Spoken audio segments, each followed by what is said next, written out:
I had them on line before I dial up. How they came and they on top and I'm a mile up. I had them on line before I dial up. Hey everybody, it's Jackie Lukman. Welcome to the second episode and I think the last episode in this particular conversation, Lessons from the Life of a Black Man, Part 2. This is the other part of the conversation that I know that Abdus wanted you to know, that he wanted to have. And I know that because he and I had these conversations together for years, at least the political part of the conversation that I'm going to get into tonight. And honestly, this is probably going to be the most difficult part of what I know that Abdus wanted to tell you, because it involves a part of his life and a part of his struggle that it was very difficult for him to be public about because of all of the issues, well, some of the issues that I'm going to try to get through in this one. And as emotional and as difficult as it is for me to do this, you know, I got to tell you, I wondered whether I should do this. I wondered whether I should do this on this day, because today is the 3-month. It's been 3 months since he's been gone. And this wasn't intentional. I didn't intentionally schedule it for tonight, but I also don't believe in coincidences. So I think there is some force in the universe, God, ancestors, whatever it is, you want to subscribe to, that is orchestrating all this. Because, you know, like I said, I don't believe in coincidences. And I did wonder what I would benefit from this. Like, would me talking about this very difficult part of my husband's struggle benefit me or help me in any way? Because, you know, I recognize that I have I'm like a lot of people, a lot of women, and especially a lot of Black women. I put other people's needs before my own. I don't like people I love seeing, you know, being hurt or hurting, or, you know, so I'm always the one trying to see what can I do to help you.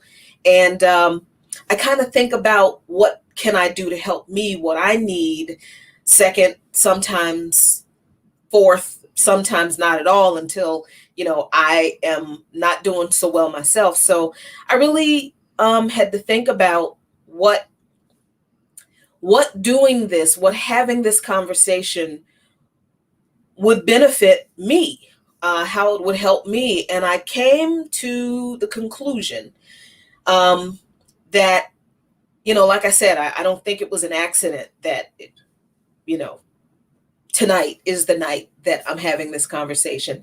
I know that Abdus was working up the courage to have this conversation with you all on his show, Waters of Healing. This is one of the reasons he started the show, because he wanted to talk about this, because he knew that a lot of our people struggle from this, but he had been so badly damaged by the judgment and the condemnation, and he just didn't know if he could trust folks with this very private part of his life.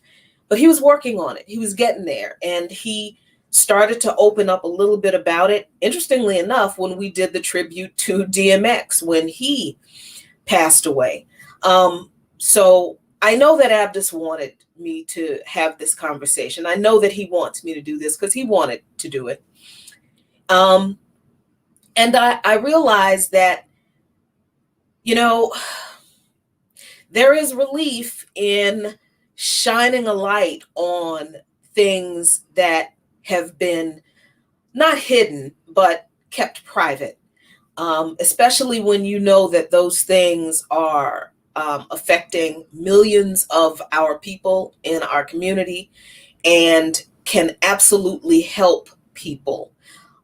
So yes, there is an aspect to this that will be helpful to other folks, because that's what we do here in Luke Mon Nation. We provide information for our people that will help our people. So that's never going to change.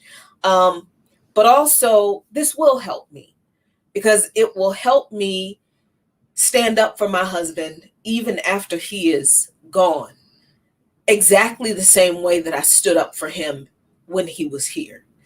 He deserves that. He deserves nothing less than that. And I hope that this conversation that I'm going to have with you all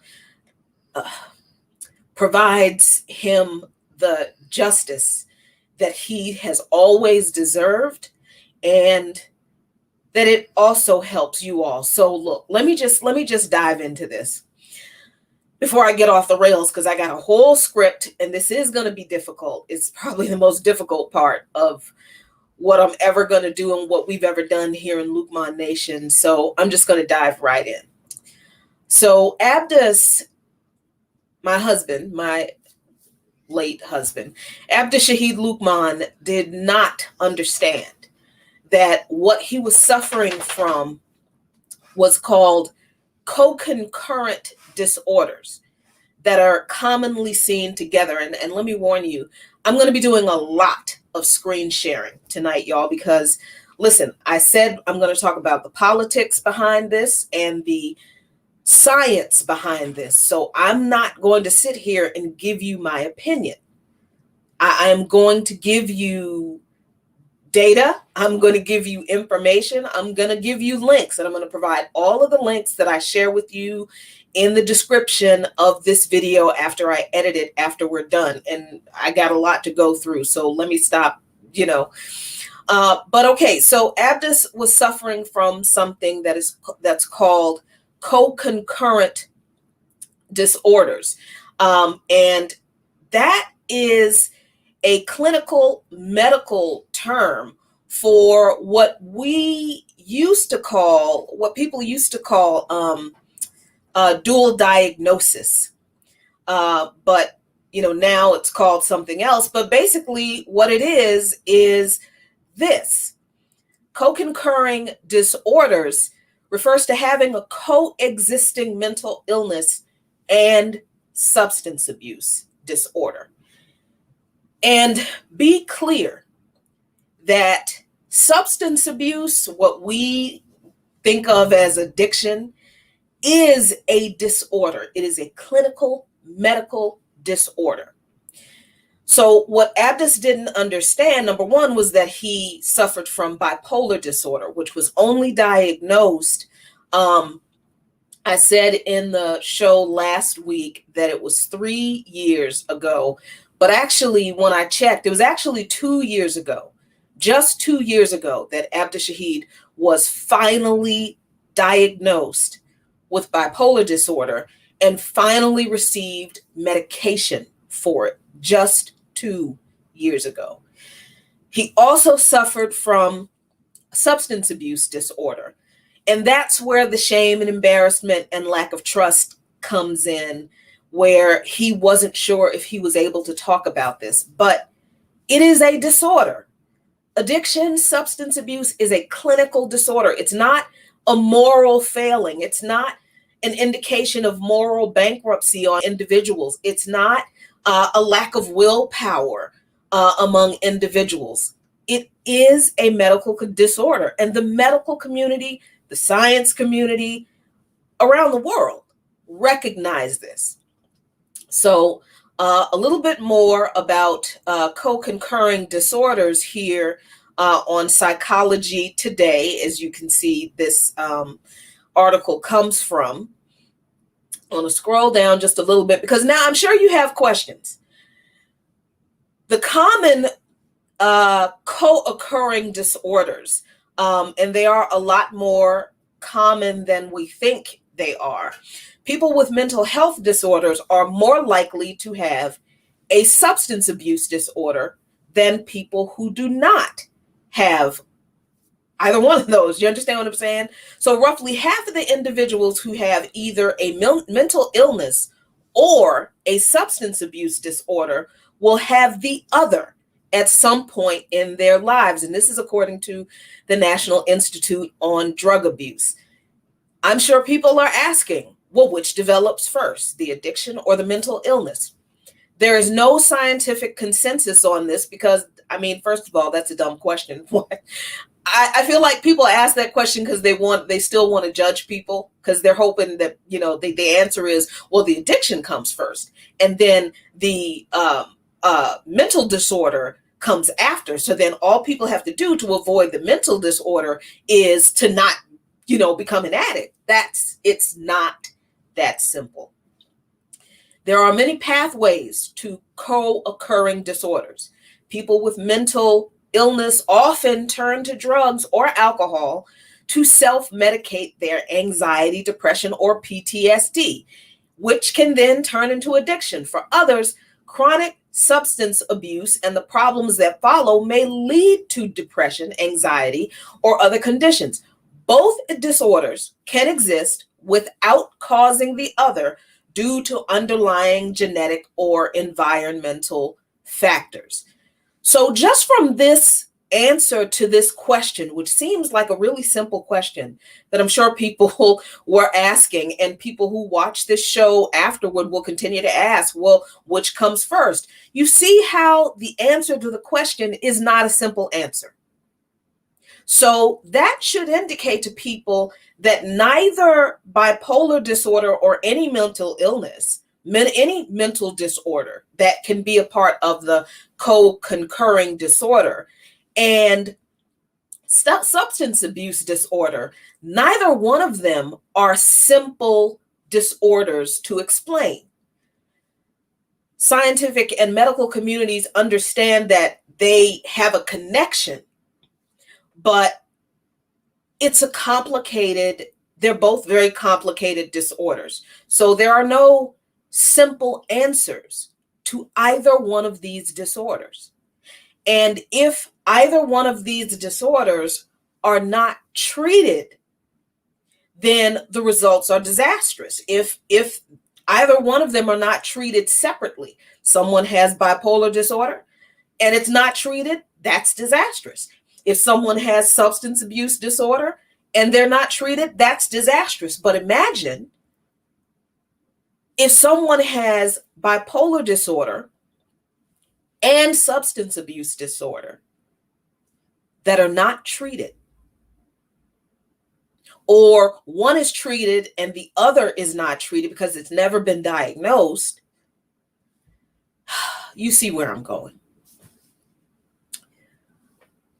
All right, so speaking of treatment, because I'm sure that's your next question, integrated treatment for substance abuse and bipolar disorder or co-concurring disorders involves coordinating substance abuse and mental health interventions rather than treating each disorder separately without consideration for the other, which is what happens all the time. Very frequently, probably almost in 80 to 90% of the cases of people who struggle with substance abuse, many of those people are never screened for a mental disorder. And at least half of those people do have a mental disorder that contributes to their persistent problems with the substance abuse disorder. So this integrated treatment often involves forms of behavioral treatment, dialectical behavioral therapy, in combination with medication, collaboration between clinicians, organizations that offer support, handling issues related to, look at this, housing, health, and work. So even if you look at substance abuse all by itself, treating it requires the same response to all of the issues that provide a stable environment for people who are suffering from the disorder in order to get better. The same is true of bipolar disorder. All right, let me see. Let me go down. Okay, that was it from that one. And again, I'm going to share all of the links to all of the articles that I'm going to share tonight with you. I'm going to drop them in the description of the show, of the video when we're done. All right, so I want to be real honest about, and I'm going to be very honest because I just don't know how else to be, honestly. Why do this if I'm not going to be honest about, as much as I am comfortable revealing. Before I go any further, hey, everybody in the chat, I appreciate y'all. Thank you, Torches and Pitchforks, for the sticky. I appreciate that, absolutely. Share this video, invite your friends, share it to your family, share it to just invite as many people into this conversation as possible. Because, look, as difficult as this is for me, this is bigger than me. This is way bigger than me. It's bigger than Abdus. It's bigger than anybody's personal feelings about addiction, although I get to personal feelings at the end probably. But this is bigger than any individual person. So please invite people into this conversation because this information is important. And just because I got a lot of ground to cover, I'm not gonna do a lot of interacting in the chat because some of y'all saw this morning that I'm in my feelings today, so I'm feeling kind of pugnacious. So I'm just not gonna. So don't take it personally if you make comments and I don't respond. I'm trying to get through all this information because it is a lot. All right, so the science behind addiction. Oh, I'm sorry. I said I was going to be honest about something. Not only did Abdus not understand a lot about his bipolar disorder, he didn't even know that he had bipolar disorder until 2 years ago, but he also didn't understand the impact that bipolar disorder played on his addiction. And he, like I said, he was trying so hard to work through the guilt and the shame and the embarrassment and the, not wanting to be judged any longer because he had been judged and condemned and treated like crap for as long as he has been dealing with, the addiction. He wasn't sure who he could trust, if he could trust putting this out there. So he really didn't understand all of these details, but honestly, neither did I. So I'm not going to sit here and pretend like I had all of these answers. I didn't. I learned all this. I learned a lot of this about the science part of it, the medical part of it, after he passed away. And I learned all of this information because my therapist told me to go look it up. When I told her, and I don't know why I didn't tell her before, but I told her, I said, I know that Abdus was recently diagnosed with bipolar disorder. And she just stopped. It was in the middle of my session with her. She just stopped and she said, wait, what did you say? I said, yeah, but maybe 2 years ago, maybe 3 years ago, whenever it was, I couldn't get the timeline right. But I said, yeah, he was recently diagnosed with bipolar disorder and he was just starting to take medication for it, very, very recently. And she said, and she literally had her hands up like this. And she said, this explains everything. And I was like, what are you talking about? Because I'd been in therapy for a few years, and He had been in therapy for a few years, but he was never diagnosed. So these issues came up in my therapy. And I don't know why I just didn't tell her that he was diagnosed with bipolar disorder.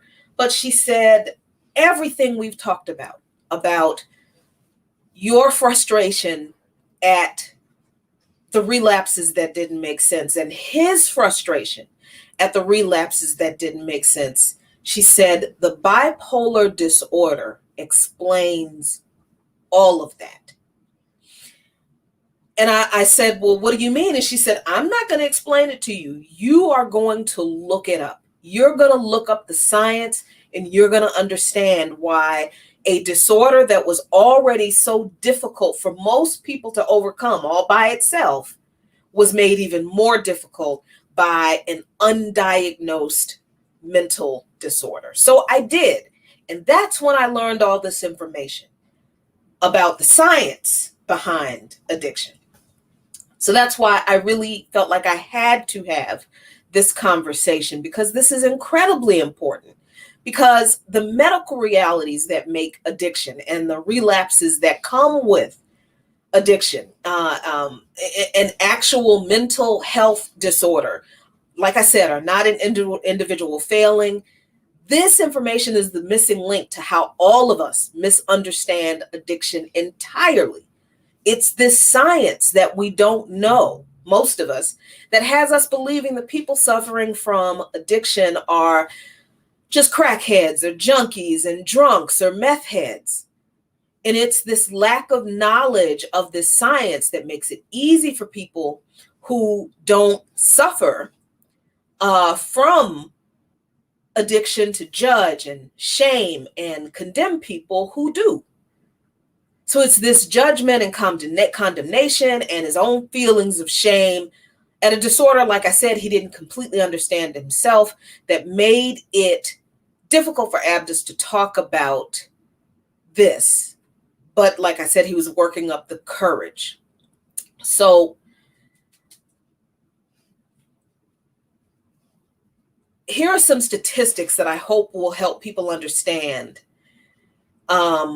is a societal problem and not an individual problem. Roughly 9 million people suffered from both mental illness and substance abuse disorder. And I'm about to share this nice PowerPoint presentation. And let me go to slide 4.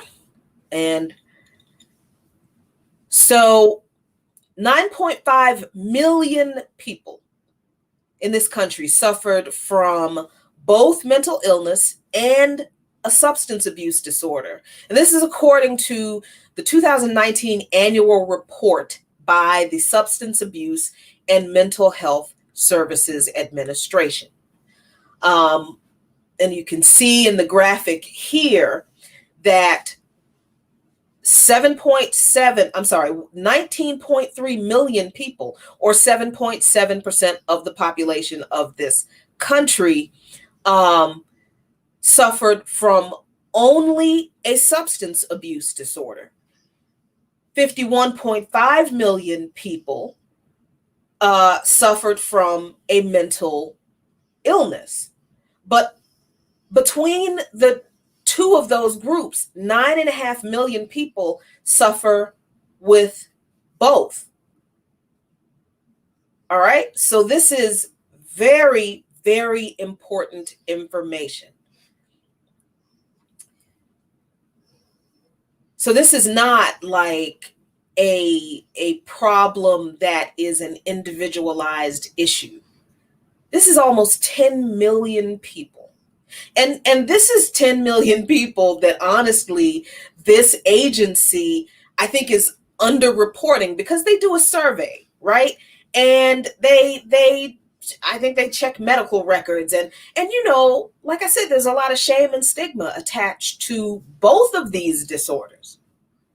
So, I mean, people aren't really going to be real forthcoming about admitting that they struggle with these disorders because of the shame and the stigma. So I would even take these numbers with a grain of salt, but they are the official numbers. But like I said, I think they're actually underestimating this number. So that is those are the officially statistics. But I want to talk about a little bit about how the scientific community explains the rise in substance abuse disorder. All right, because the National Academies of Science, Engineering, and Medicine released this report that I am about to share with you.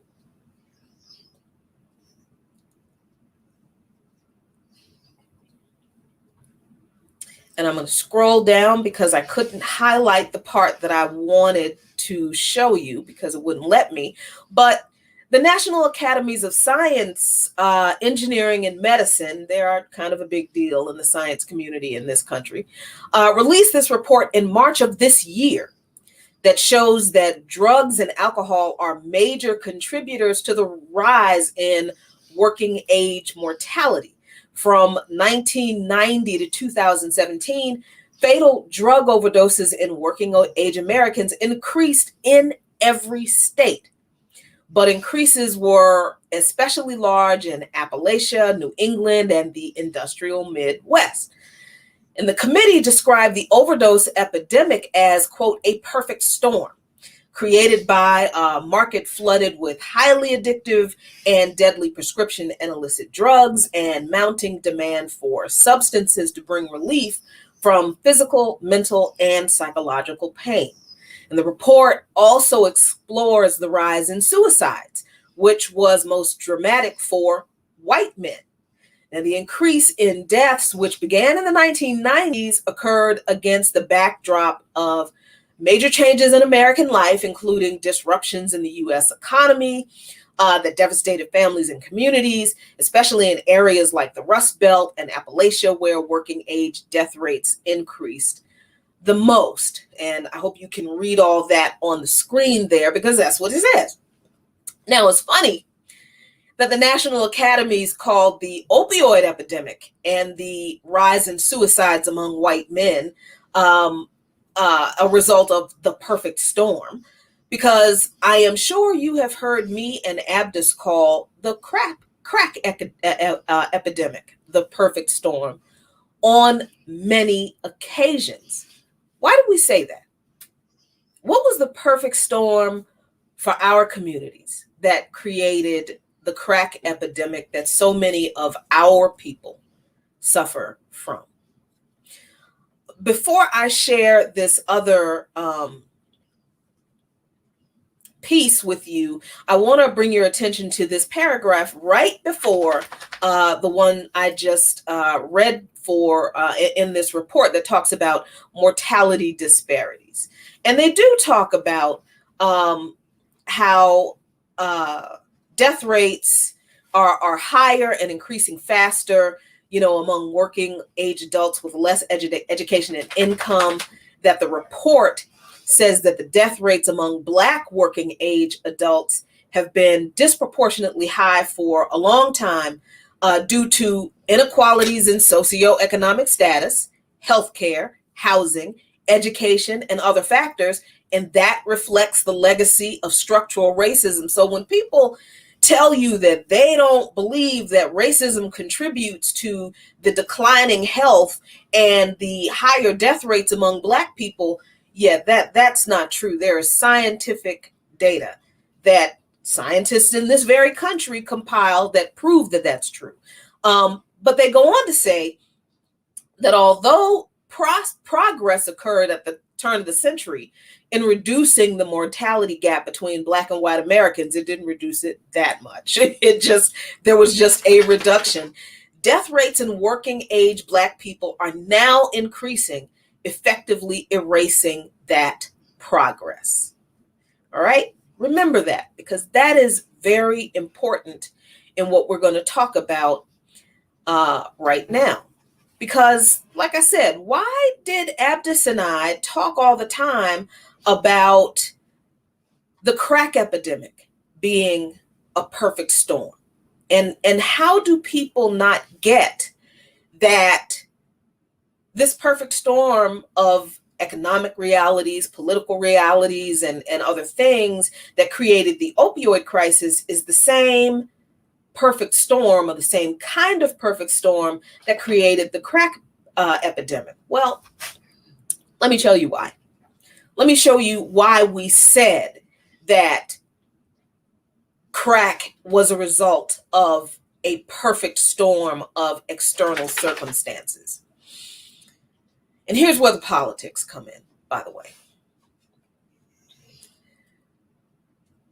So, you know how the report we just looked at talked about major changes in life that devastated families and communities, or, especially for, communities of color. And we're talking about the issues that particularly affect us, Black, Chicano, Indigenous.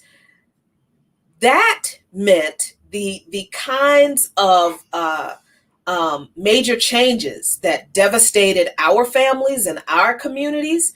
Well, that meant things like this.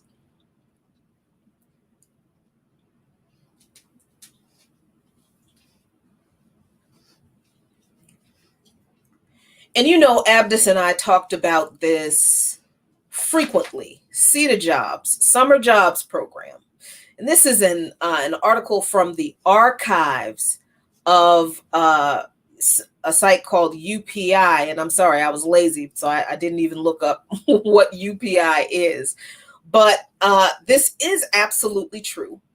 This is an archive from 1981, an article from 1981. So this was the change. Brewski says hi, y'all. This was the change that affected our communities, that affected our families. One of them, President Reagan ended the Comprehensive Employment and Training Program, or the CETA program. Abdus and I talked about this all of the time. The CETA program that existed to train workers and provide them with jobs in the public service, right? The jobs were subsidized by the federal government. Interestingly enough, the CETA program was started by Richard Nixon, who signed the program into law in 1973. And the program offered jobs to low-income folks and the long-term unemployed, as well as summer jobs for poor kids. Me and Abdus had those summer jobs, right?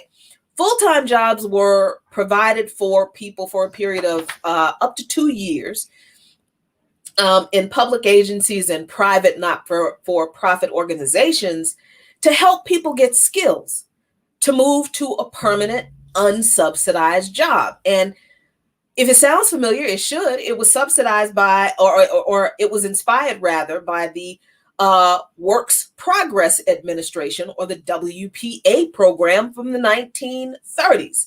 So in 1981, Ronald Reagan decides, fuck that, I'm gonna cut this program.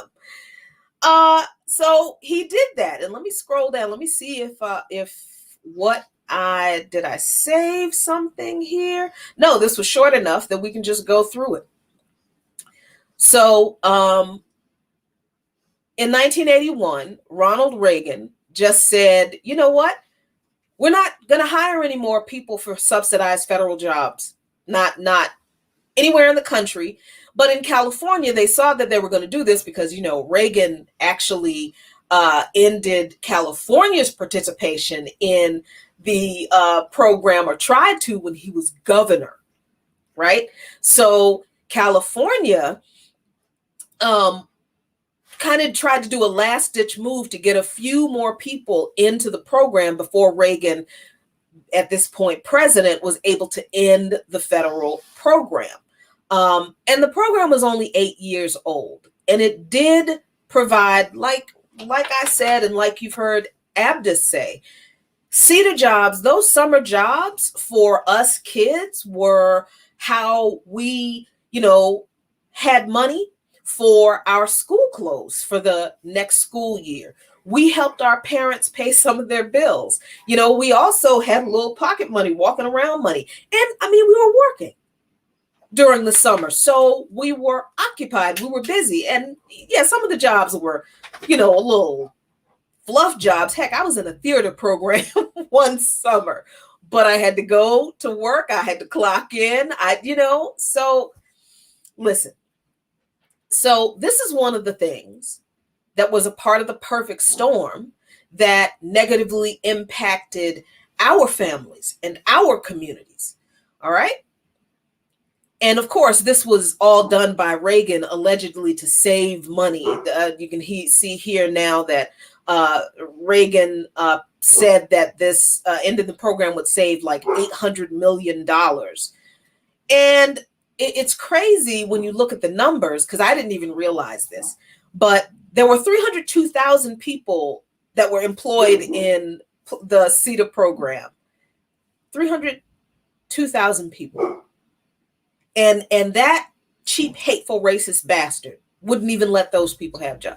Okay, so you get what I'm saying. All right. So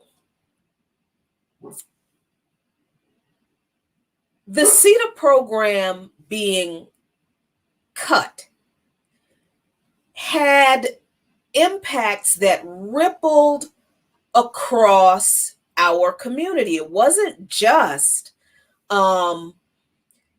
summer jobs for kids that were gone. It was also any hope that hundreds of thousands of poor people and chronically unemployed people had, that was taken away, that they would ever get any kind of job skills to transition to a decent job. But there is this great article from the New York Times archives.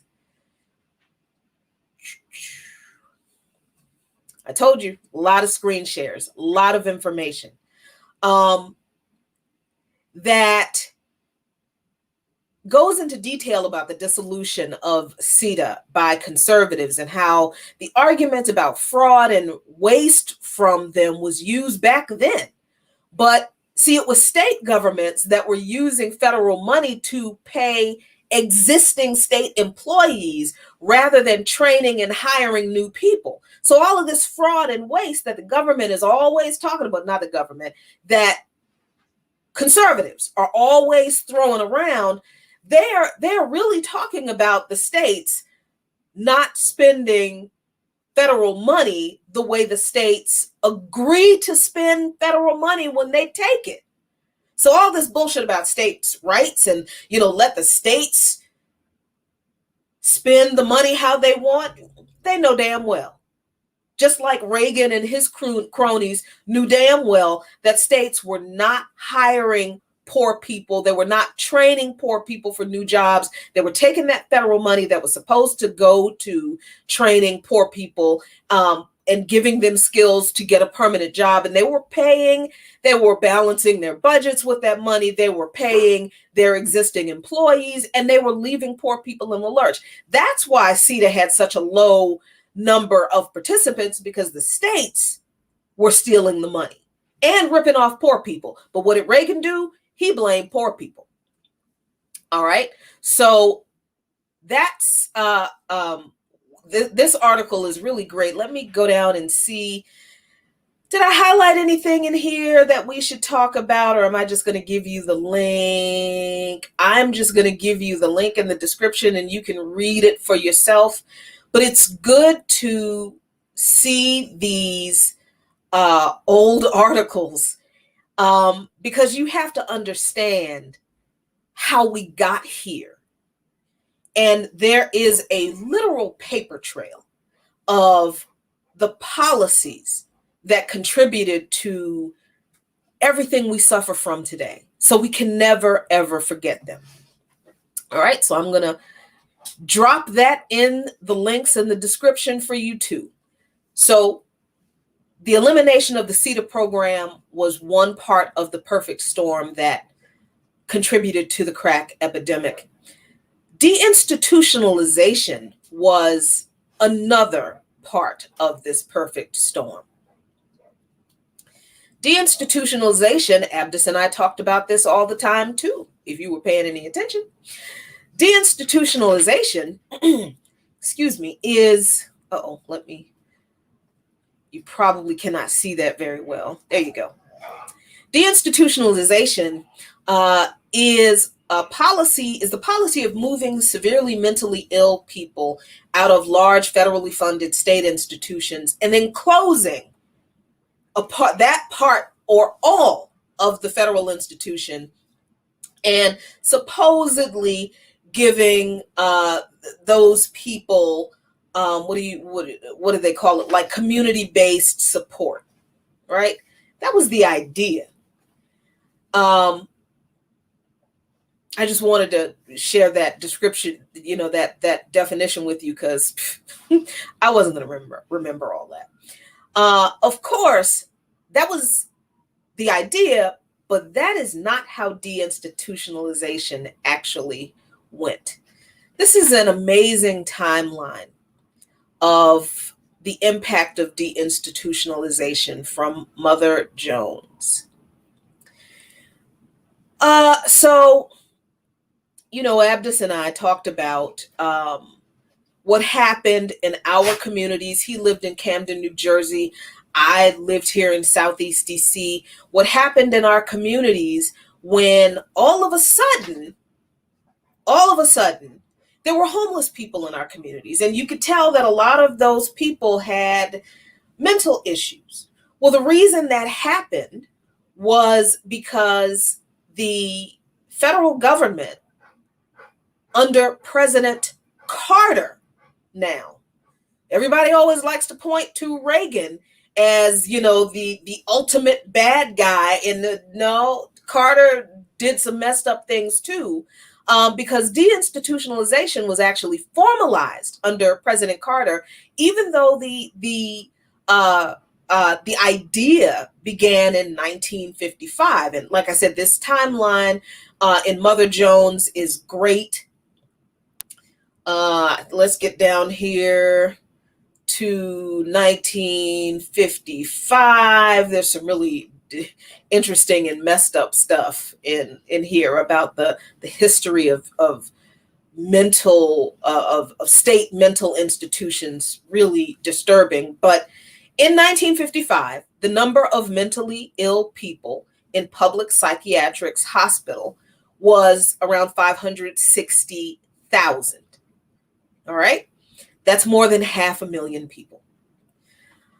So you go down here to around 1963, and President Kennedy signs the Community Mental Health Act to provide federal funding for the construction of community-based preventative care and treatment facilities. But between the Vietnam War and the economic crisis, guess what didn't get funded? Community-based mental health. So it was never done. So we go down to 1977. This is when Jimmy Carter was in office. At this point, my scrolly thing is, there we go. At this point in 1977, there are 650 community health facilities serving 1.9 million mentally ill patients a year.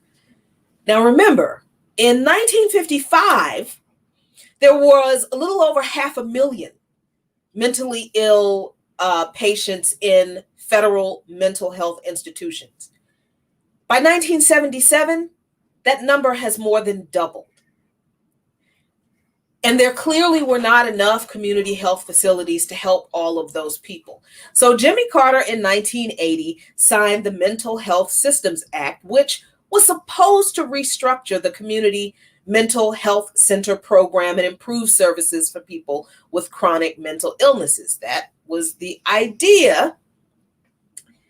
But see, Carter did this in 1980. He didn't win re-election. Reagan won re-election, and under Reagan, he signed the Omnibus Budget Reconciliation Act, which repealed Carter's community health legislation and established block grants for states, which ended the federal government's role in providing services to the mentally ill. What happened? Federal mental health spending decreased by 30%. All right? So let me go back up here. Do you see the difference in dates here? This is 3 years, 3 very pivotal, important years.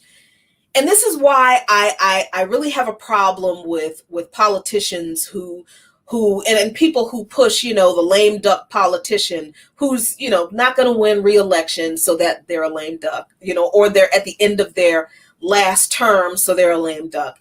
So they should just throw everything, in the kitchen sink into all of don't do that. This problem with the lack of sufficient services for mental health support in communities across this country was evident all throughout Carter's entire administration. He didn't do anything about it until 1980. That to me is inexcusable.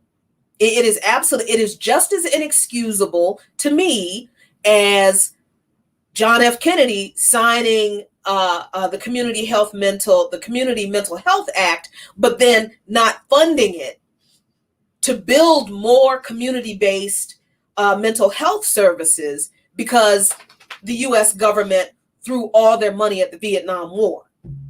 Just as inexcusable. All right, so we'll go down here. 81, Reagan cuts the federal mental health budget by 30%.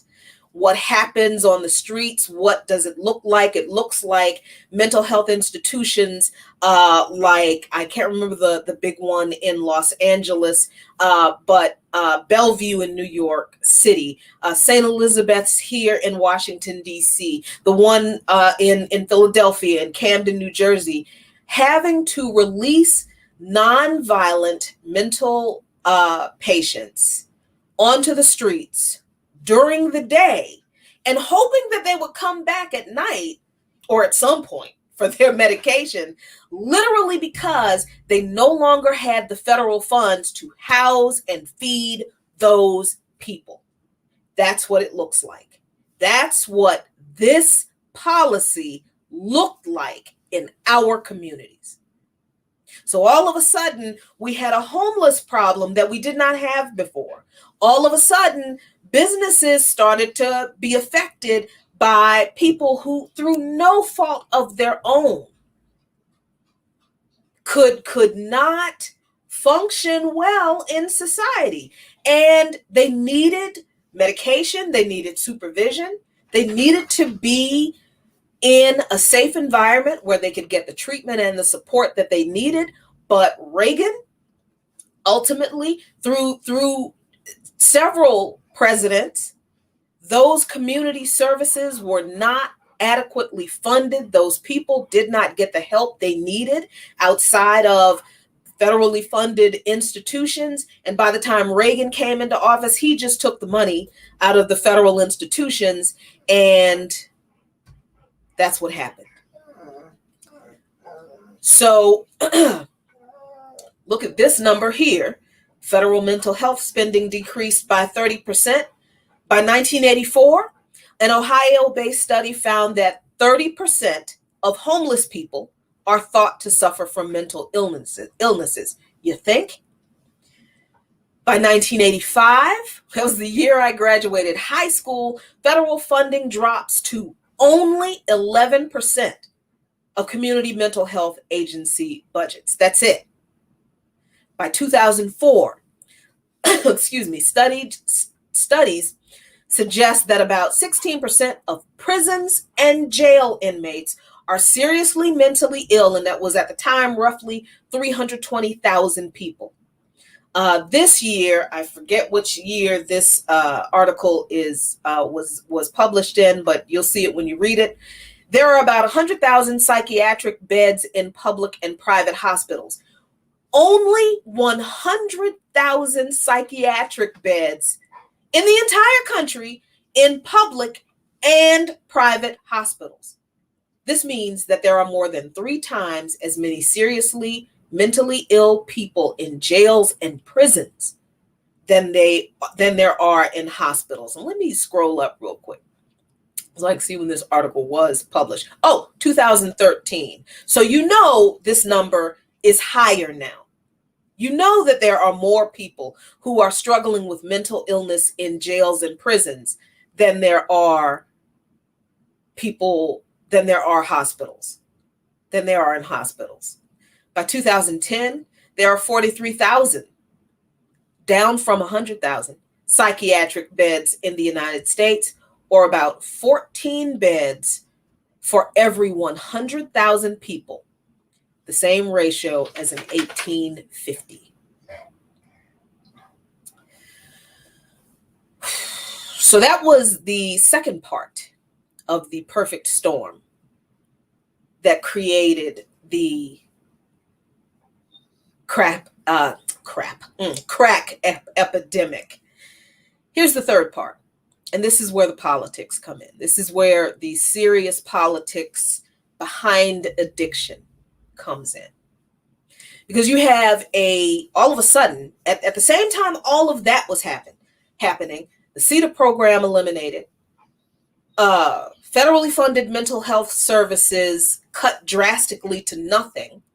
At the same time, the illicit drug market in the United States was flooded with cocaine that used to be expensive because it wasn't that plentiful in supply. But it was flooded. The market was flooded in the US so much because, now then it became cheap. And that's where crack comes in. Because this is where the politics of crack come in. And of course, you add in the other issues that make up the disruptions to the U.S. economy. That article, that report from the National Academies, note that paragraph before the one I read pointed out, like the extraction of blue-collar jobs, and add that to the death rates that relate to persistent and continual racial discrimination and class oppression that the report notes in that paragraph. And that's the perfect storm. All of this is the perfect storm for our people that the crack epidemic emerged in the late 80s. All right, so let's get into some of those politics real quick. Like I said, and those of you who are old enough to remember, cocaine used to be a rich person's drug until the market was flooded by all this cocaine, and all of a sudden it became really, really cheap. How did that happen? Why did that happen? Well, it happened during the Reagan administration, and yeah, this time he really is the devil in this one. And it happened because the Reagan administration made money off of the trafficking of cocaine, so that the war against the leftist Sandinista government in Nicaragua could be funded. Okay? So here's how that happened. Reagan, according to this great article from the Los Angeles Times, from their archives, this article is from February 1987. Reagan didn't get the approval from Congress that he wanted to give the Contras money. The Contras were the right-wing militia force that the U.S. imperialist government and other imperialist countries propped up to fight the leftist Sandinista government in Nicaragua. Reagan goes to Congress, asks for money to fund the Contras. Congress said no, believe it or not. Congress said no this time. So what Reagan did was he relied on this clandestine operation that the CIA undertook to traffic cocaine and use that money to fund the Contras instead. And in this article here in the LA Times, so here is the proof. Reagan tried to get money from Congress for 2 years to aid the Contras in Nicaragua. And for 2 years, Congress said, nope. Reagan also portrayed the Contras as penniless, and I actually remember this.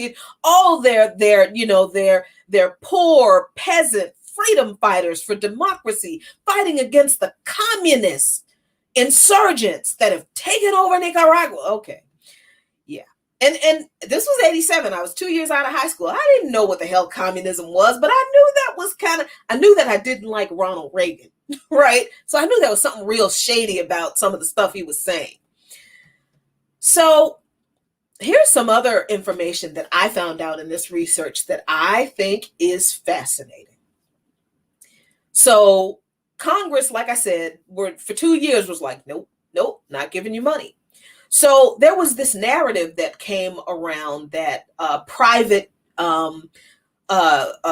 companies, private donations were funding the Contras because Congress wouldn't give them money.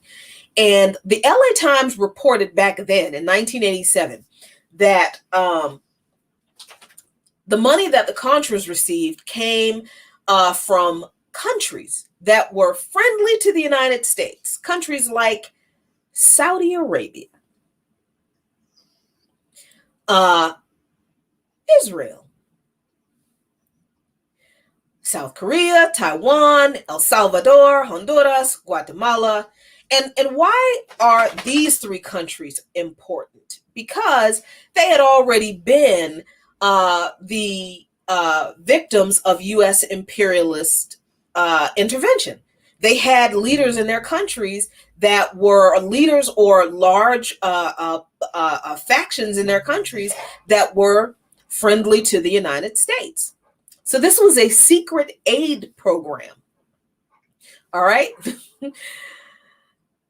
And the Reagan and the conservatives spun this narrative that the resistance, the plucky peasant resistance that is the Contras, has been kept alive because of private help.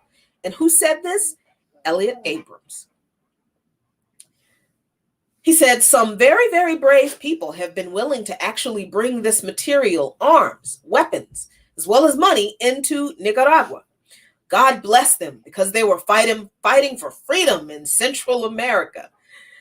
Abrams and other officials did mention at the time that the aid they described as private had come from foreign governments friendly to the United States and delivered with the help from the CIA and the staff of the NSC, the National Security Council. Now, it's interesting that this is a pretty major publication that that basically just explained imperialism without using the word imperialism right there. I thought that was just brilliant and hilarious. Here's another name that you will recognize. The official in charge of the secret program at the NSC was Oliver North, the same NSC aide who managed the arms sales to Iran. And according to testimony from administration officials, helped divert profits from that deal into supplies for the Contras. So you've got this government right now that is doing everything it can, aside from actually bombing Iran, to demonize Iran.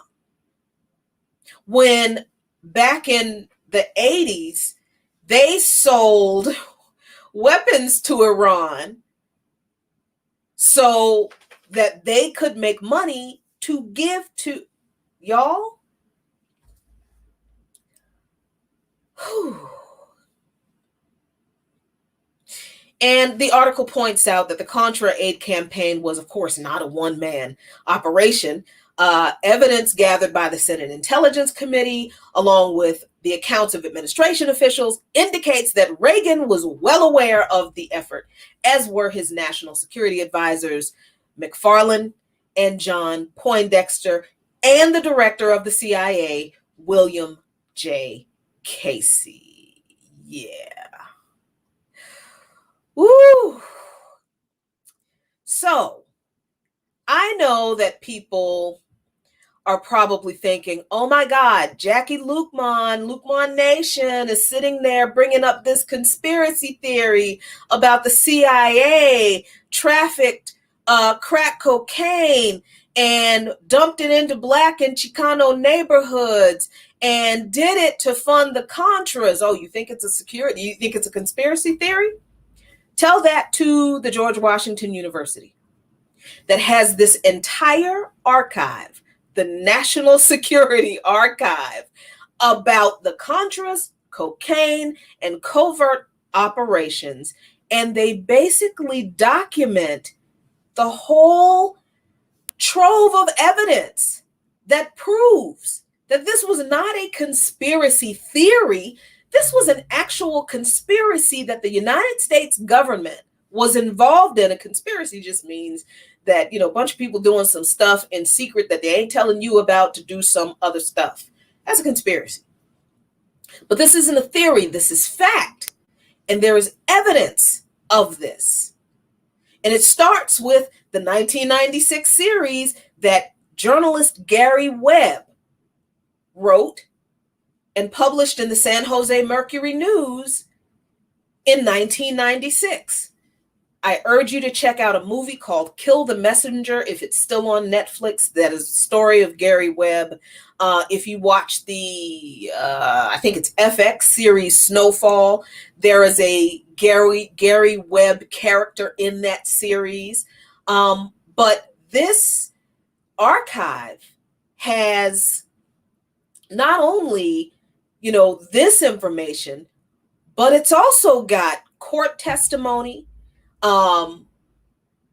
naming Reagan administration officials, details about the Contra war effort, FBI and DEA reports corroborating, proving that CIA agents were involved in drug trafficking and taking the money and giving it to the NSC, and Oliver North knew about it, and Ronald Reagan knew about it, and the CIA chief knew about it, and the NSC knew about it. Yeah, all of this.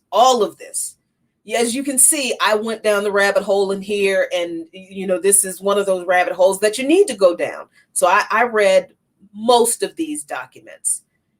You should read them too. That's why I'm going to share them with you also in the description. So this is how cocaine went from being a rich white person's drug, mostly, because it wasn't in massive supply, to being so plentiful in the US that it was being cooked up with baking soda or worse, ammonia, and sold in rock form in our neighborhoods, strangely enough, only in our neighborhoods now, or primarily in our neighborhoods, meaning Black, Chicano, indigenous neighborhoods, for like $5 to maybe $20 a hit. That's in a nutshell where crack came from. And it's never left our streets.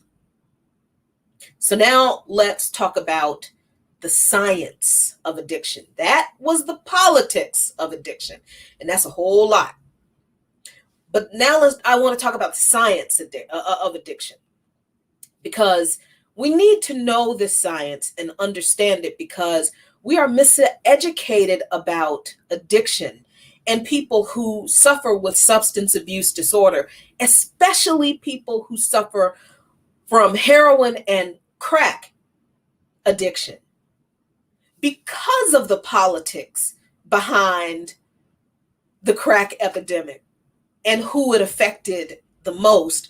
Our government literally sacrificed our communities to destroy a people's movement in another country. They literally did that.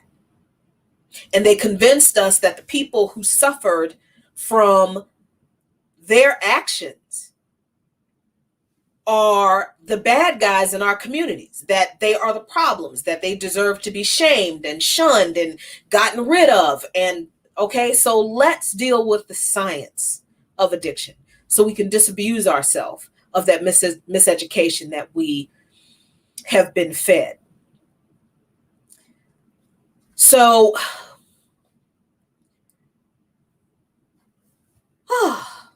me take a little breath. Let's talk about crack. Let's talk about it in scientific medical terms, and let's not be emotional about it. Because crack is not a separate drug from powdered cocaine. And it is not, as many people believed, and me included, I used to believe this too, more addictive than powdered cocaine because it is crack. You understand? The issue with crack is how it is introduced into the body and the brain that is very different from how powdered cocaine is introduced into the body and the brain, and even heroin and opioids and alcohol for that matter. And that difference in introduction into the body and brain produces different results. So what does that mean? Another screen share coming. And this is from one of my favorite sources, and I'm sure it's yours too. If you are a borderline hypochondriac like me, you always on WebMD because you always think that you are dying from something, right? Every time I get an ache that lasts more than 5 days, I'm like, what is wrong with me? Let's go to WebMD. So here is an answer to this issue, this belief that we have that crack is more addictive than powdered cocaine simply because it is crack, that it's in a different form. Is crack more addictive than coke? We asked experts. I can't see the date for this article, but anyway, crack and cocaine are the same drug in different forms. All right.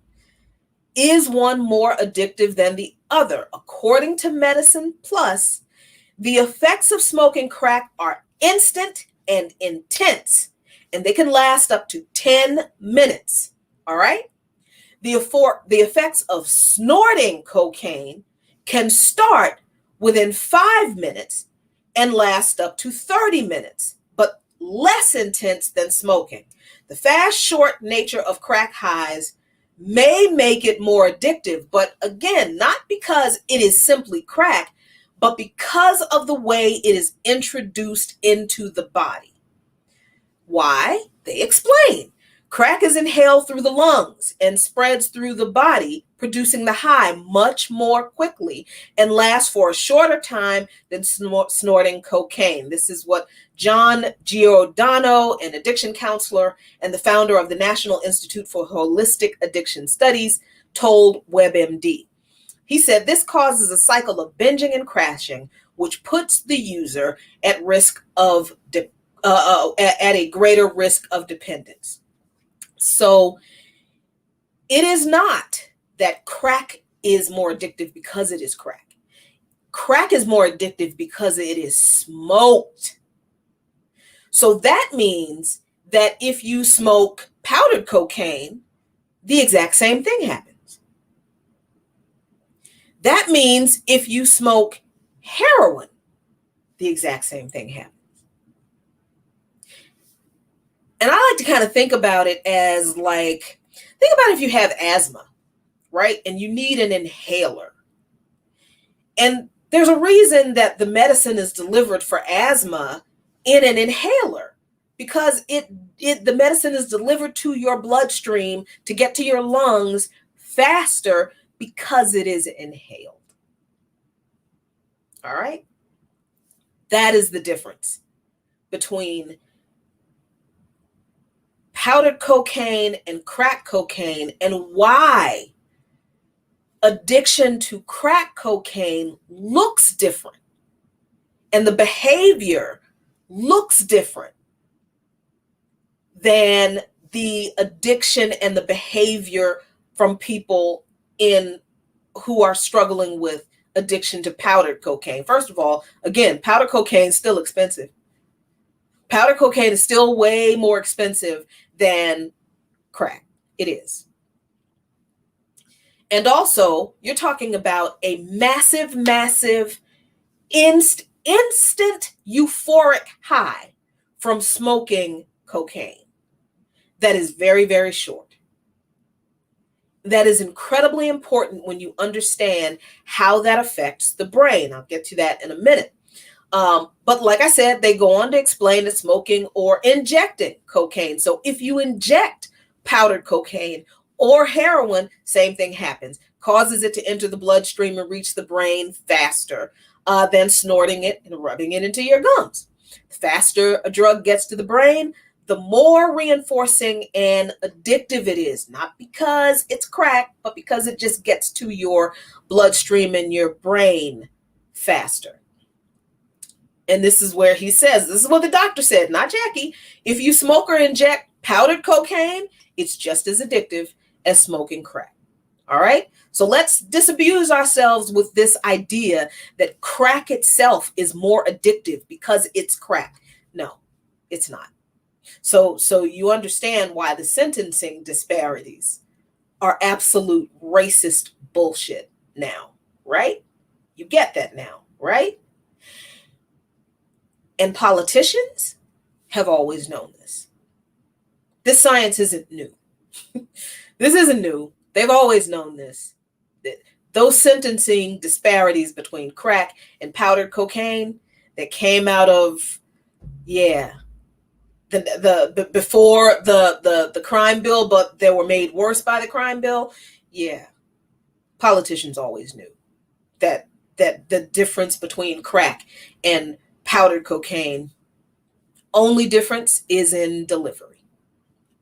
All right. Ooh, y'all gonna have a whole lot of homework.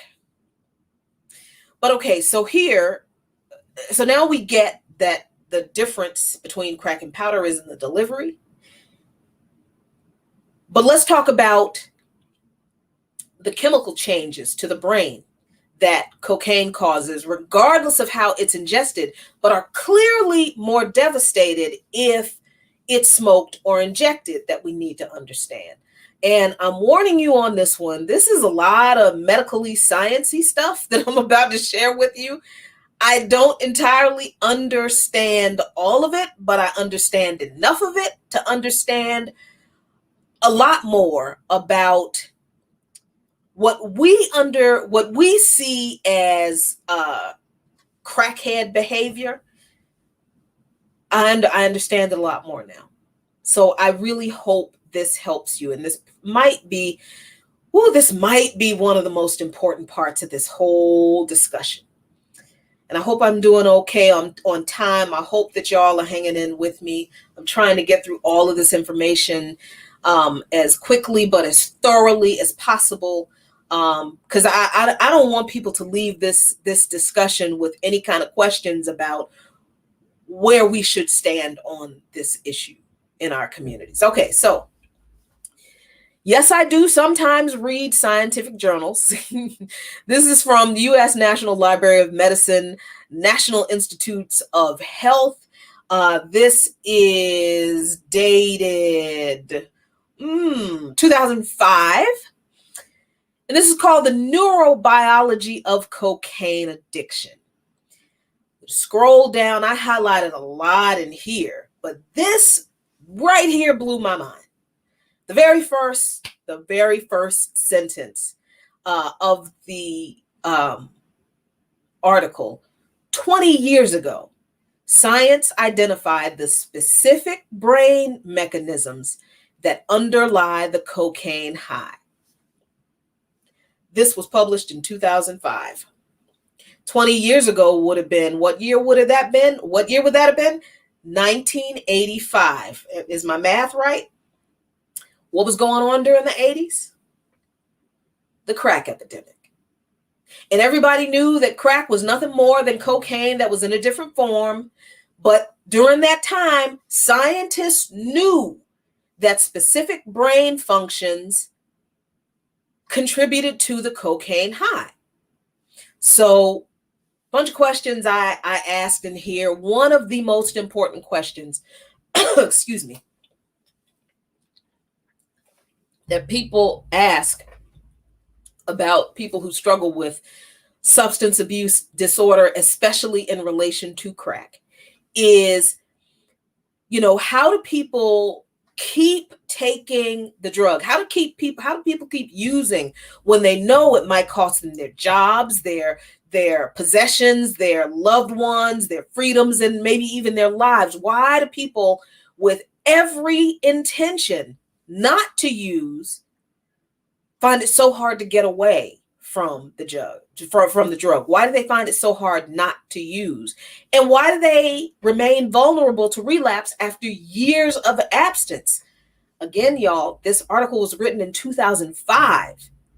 It's 2021, and we're still running around calling people crackheads and writing them off because we just look at them and say, well, they just trifling because they just don't want to stop using. It's not that simple, because cocaine affects the brain cells in a variety of ways. Some of the effects go back to normal very quickly. Others last for weeks after the drugs leave the brain. You know what that is? The clinical term for that is brain damage. The changes to your brain that last and that don't go back, and your brain doesn't go back to normal, that is brain damage. And that is what cocaine does to your brain in any form. So does heroin, so does meth, so do opioids, and so does alcohol if you abuse it for long enough. But again, if you're not smoking those powdered forms of drugs, then it takes a little bit longer for the damage to occur. But the brain damage for people who struggle with crack addiction, it's almost instant in some areas of their brain. So then with repeated exposure to cocaine, the short and immediate effects cumulatively lead to more effects, more brain damage that last for months or maybe years and might be irreversible. All right, so they talk about alterations in genetic activity that last for weeks, alterations in nerve cell structure that last for months and possibly longer. But here is why the immediate high that happens when people smoke crack or powdered cocaine or heroin or inject it leads to brain damage, because whether it's snorted, smoked, or injected, cocaine enters the bloodstream rapidly, all that kind of stuff. So what happens is the drug causes a high, and the high is a result of a buildup of dopamine, right? And this is the sciencey stuff that I can't entirely explain in a really clear way. But basically, what we're talking about with smoking any of these powdered forms of drugs is that the immediate effect on the brain is this euphoric, instant, incredibly intense high, because the brain is literally flooded with the chemical dopamine. And that's really important because dopamine is supposed to be regulated in your brain, and dopamine is pretty much how we know that we like things, that things are pleasurable, right?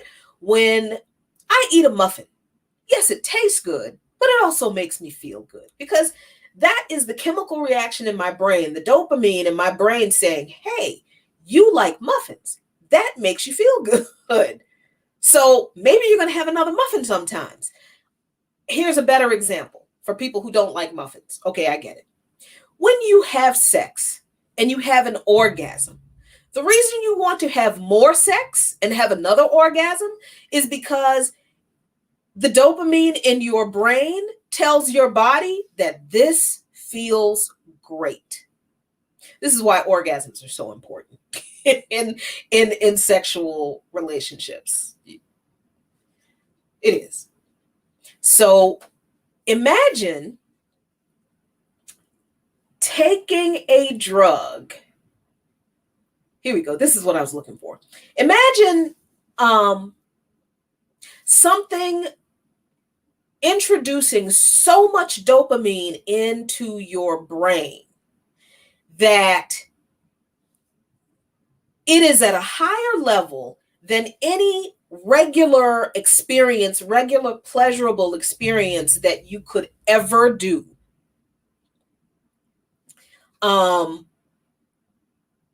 And then it stays in your brain, but it also damages the receptors that regulate dopamine levels, so that you have this constant desire for this immediate, intense, euphoric high that lasts about 10 minutes. And when people who struggle with addiction say that the high from addiction is better than sex, they absolutely mean that. That is chemically true, because that's how much dopamine is released into the brain. Way more dopamine than an orgasm produces during sex. There's a whole lot of stuff in here. I hope that made sense, because that's the way I understand it. There's a lot of stuff in this about, there's a lot of stuff in this about scientists trying to explain, what all this means. There's good stuff in here where they explain that, when a thirsty person drinks or someone has an orgasm, dopaminergic, there we go, cells flood the area of the brain with the dopamine molecules. The receiving cell's response makes us feel good and want to repeat the activity and re-experience that pleasure. But by artificially causing a buildup of dopamine in that area of the brain, cocaine creates these enormously powerful feelings of pleasure. And this amount of dopamine, as the very smart scientists explain, can exceed the amounts associated with natural activities. All right? And this area of the brain, by the way, is called the limbic system. But that's not the only way that the brain is damaged. The limbic system also includes memory centers located in the hippocampus and the amygdala. So these areas in our brain in the limbic system help us remember what we did that lead to things that we like. This is why, every once in a while, I like to have a muffin, because I remember the last time I enjoyed that muffin, right? Scientists believe that repeated cocaine exposure with its associated dopamine jolts alters the cells in the brain in ways that eventually convert conscious memory and desire into a near compulsion to respond to cues by seeking and taking the drug.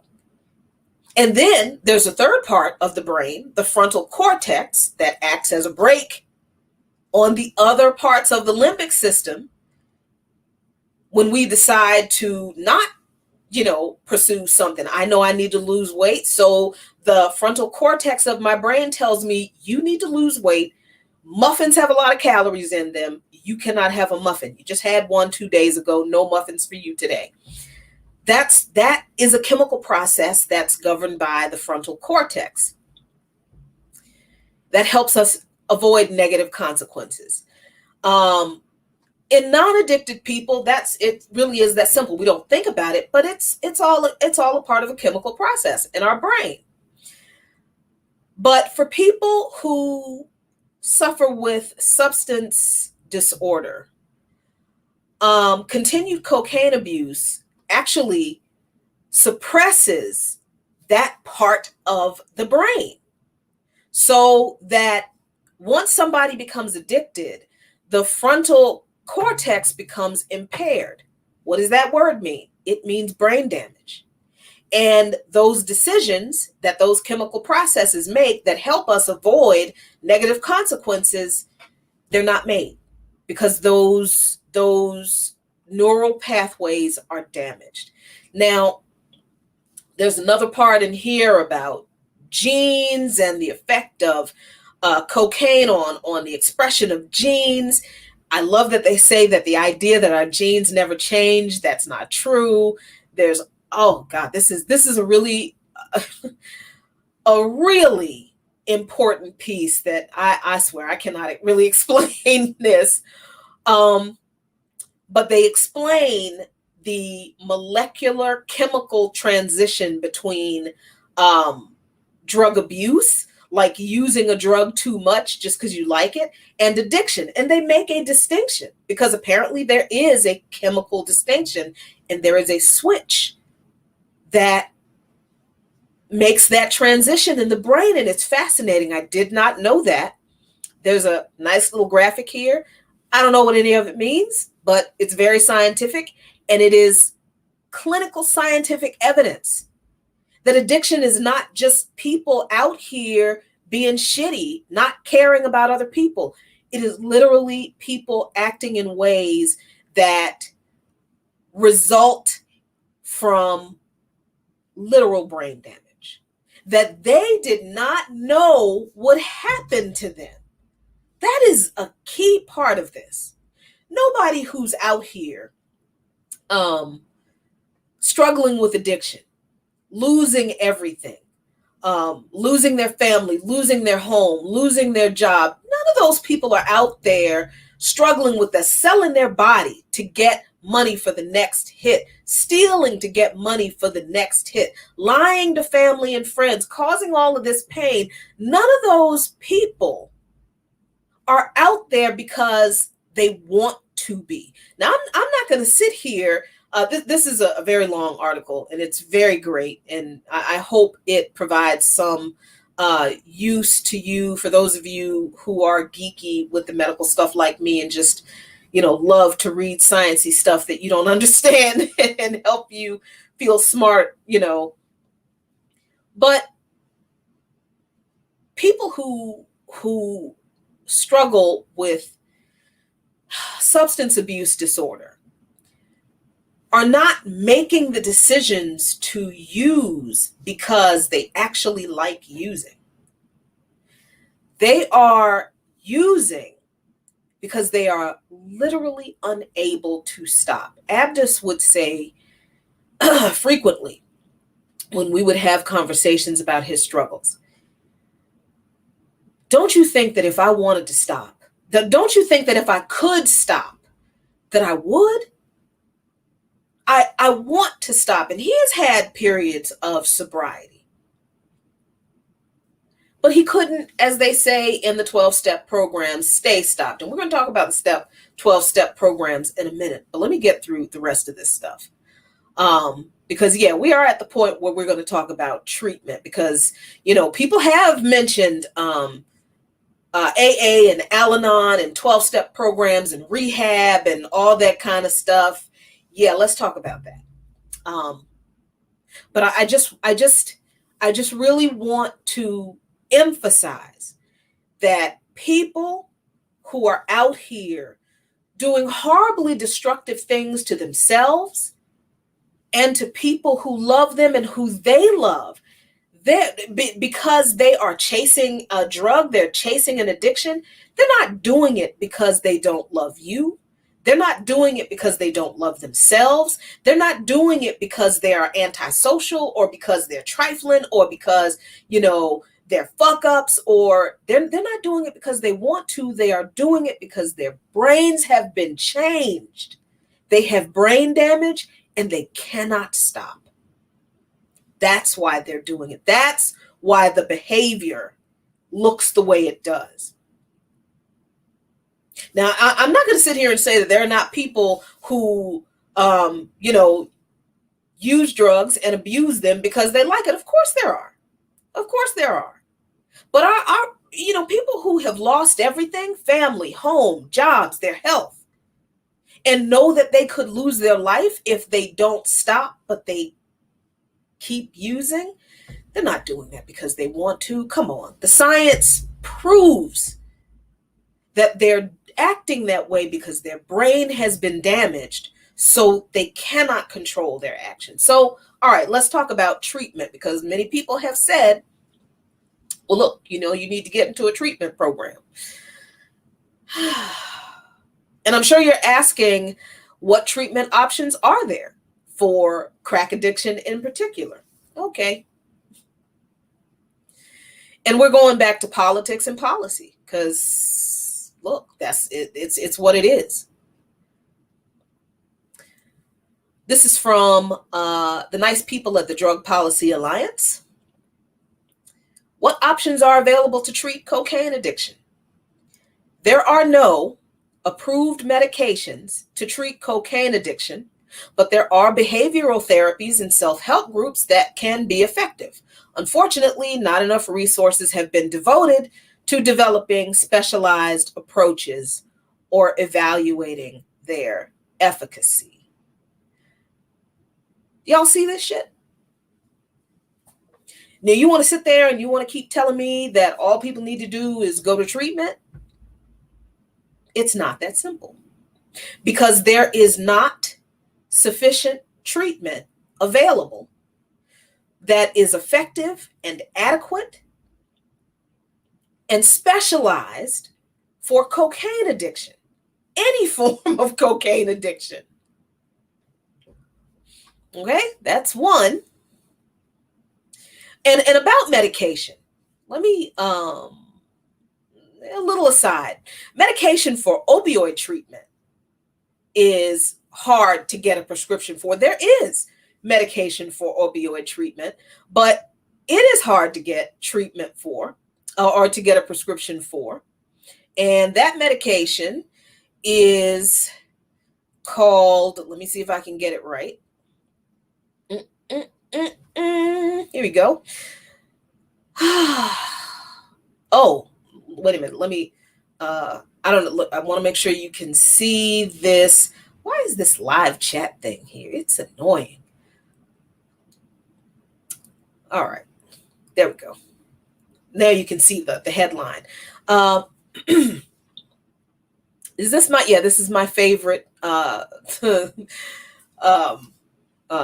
common man's medical source again, WebMD. Addiction treatment is denied for many, a study finds. This was from 2019, June 2019. And this is just for people who are addicted to opioids.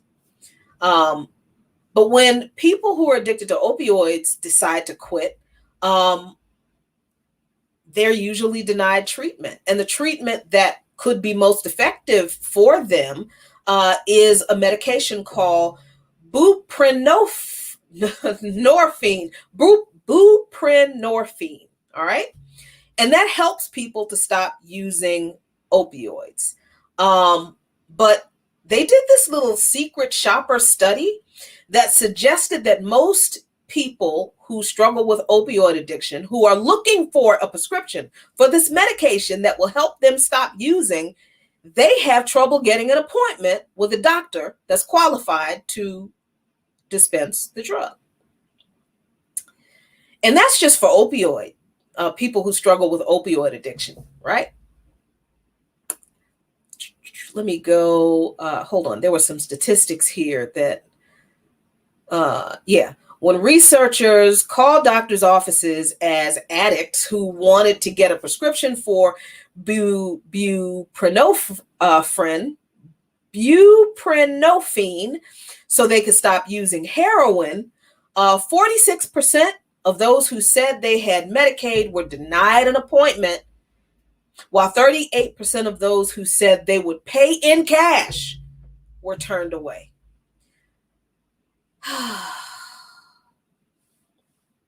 And that's for people who are struggling with opioid addiction. What do you think happens to people who are struggling with crack addiction, who are mostly Black? What do you think happens? I'll tell you what happens.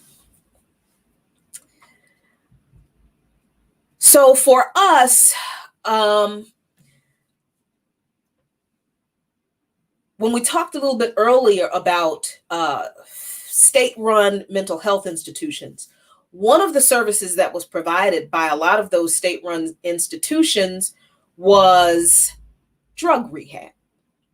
So I know a lot of people who are older than me who were able to kick heroin and, other drugs, alcohol, by checking themselves into St. Elizabeth's and going to the drug treatment program. Now, I mean, okay, the treatments weren't great, right? They would not be used today. They wouldn't use Thorazine today. They wouldn't, lock people who are suffering from substance abuse disorder in a padded cell in a straitjacket. And I know this sounds weird, but people who wanted help had somewhere to go to get help to detox and kick their drug habit. But remember what we said happened to the funding for federally funded mental health institutions. It is practically non-existent.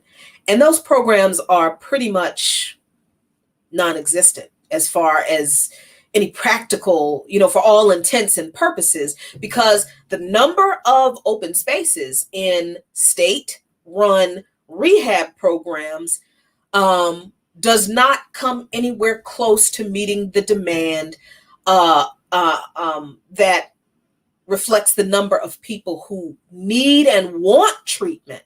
There's a waiting list to get into a lot of state treatment detox programs. And for people who struggle with crack addiction, and I learned this from Abdus, there was a time when crack addicts would not be admitted into state rehab facilities because at some point, these people said that crack wasn't an addiction that had a physical component.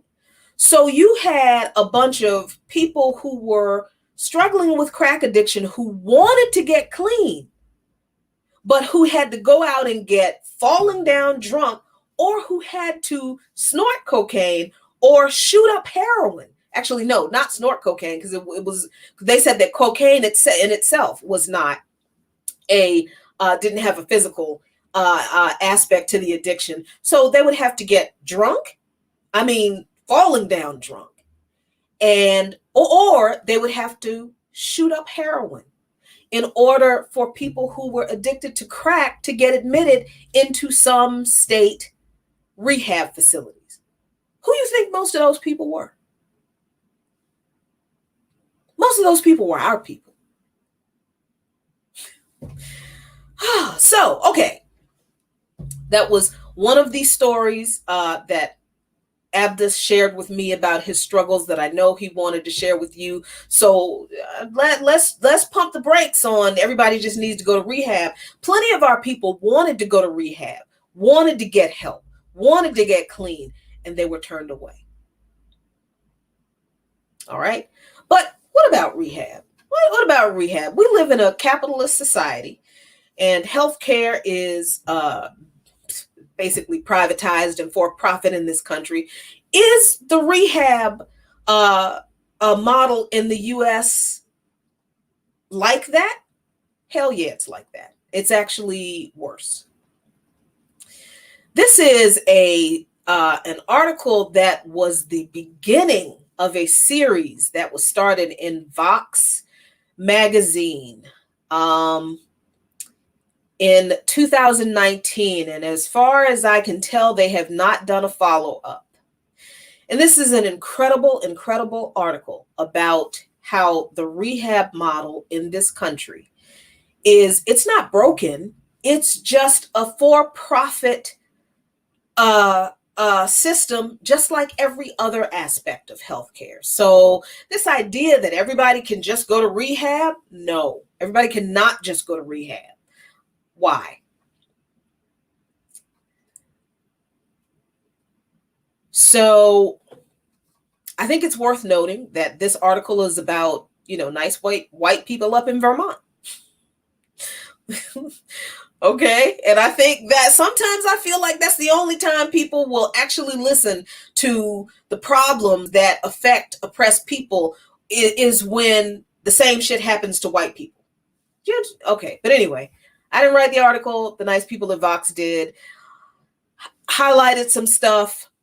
The writer of the article said that in story after story, and the person who is the member of the family who's at the center of this article was addicted to opioids, and he died of an overdose. There were more than 70,000 people who died of drug overdoses in 2017 alone. Families were desperate to avoid that. And so are people who are struggling with the addiction. They don't want to be struggling. They don't want to be addicted. So this author spoke with a lot of families who had the same stories. Each of the families that they spoke to spent tens of thousands, if not hundreds of thousands of dollars on addiction treatment. Each of the families this author spoke to spent tens, if not hundreds of thousands of dollars on addiction treatment. Y'all, we sitting here, a bunch of oppressed people who don't have that kind of money. We don't have that kind of money for quote unquote luxuries. A lot of us are struggling to pay our rent, our bills, our mortgage. We don't have any extra to go to rehab for people that we love and that we want to help. So in story after story, the same experience was repeated over and over. Patients and families getting stuck in the American rehab industry that is unregulated, ineffective, and expensive. I'm going to scroll on down. Here's the thing about rehab, and particularly 12-step programs, that I want people to understand. I have nothing against 12-step programs. Alcoholics Anonymous, for alcohol addiction. And the rate of effectiveness for Alcohol Anonymous is better for people who struggle with alcohol addiction because of the way alcohol is delivered into the body and affects the brain, right?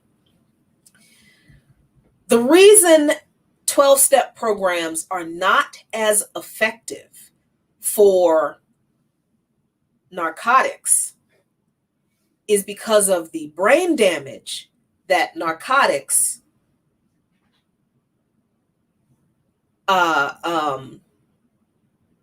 creates in the brain. There is nothing in the 12-step program that addresses the chemical changes in the brain. Nothing. That is why the 12-step programs are not as effective for addictions outside of alcohol treatment. The author makes that point right here. And unfortunately, the American rehab model is dominated by the 12-step approach. All right. Again, I am not bashing the 12-step approach. I know plenty of people who have been in the rooms. Abdus and I we were in the rooms for a while, and plenty of people find comfort, support, and help, and some do find success in sobriety in the rooms, and that's fabulous. But most of those people are struggling with alcohol addiction. And most people who struggle with narcotics addiction, any addiction outside of alcohol, find less and less efficacy in the 12-step program. Those are just the facts. Again, I'm not bashing the 12-step program, just saying it's not effective for addiction that is not alcohol. And it's not incredibly effective for alcohol addiction. But those are the facts. I don't want to get too much into that. And I think somebody mentioned Al-Anon in the chat. I personally am not crazy about Al-Anon because I went to plenty of Al-Anon meetings, and what I heard was people just reciting dogma over and over again and Dogma don't help my pain as someone who loves someone who's struggling with this disorder that they don't even understand why they can't overcome. Right? So, okay, that's all I'm gonna say on the 12-step program, because I got to finish this up and I don't want people coming after me. Let's see. This guy, Sean, went to rehab more than a dozen times in facilities that were well-intentioned, but they were overwhelmed and they were ineffective. He didn't get medications for his opioid addiction, and he didn't get treatment or medication for his bipolar disorder that went undiagnosed and untreated until later in his life. Sound familiar?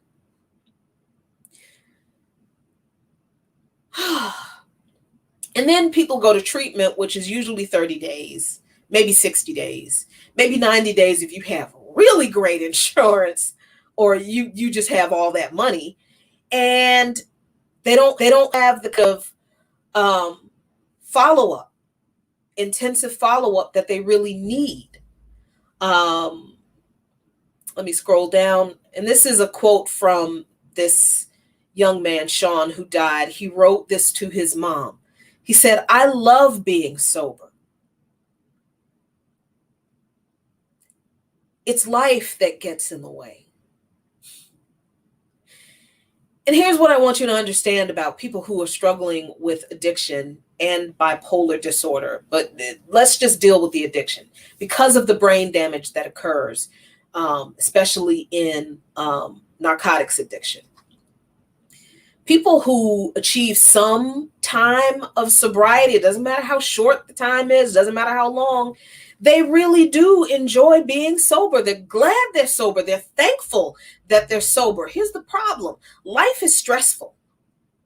You and I know life is stressful. Life's stressful for me. Life was stressful for me when I was 15. You remember the story I told you about our experience with Darnell?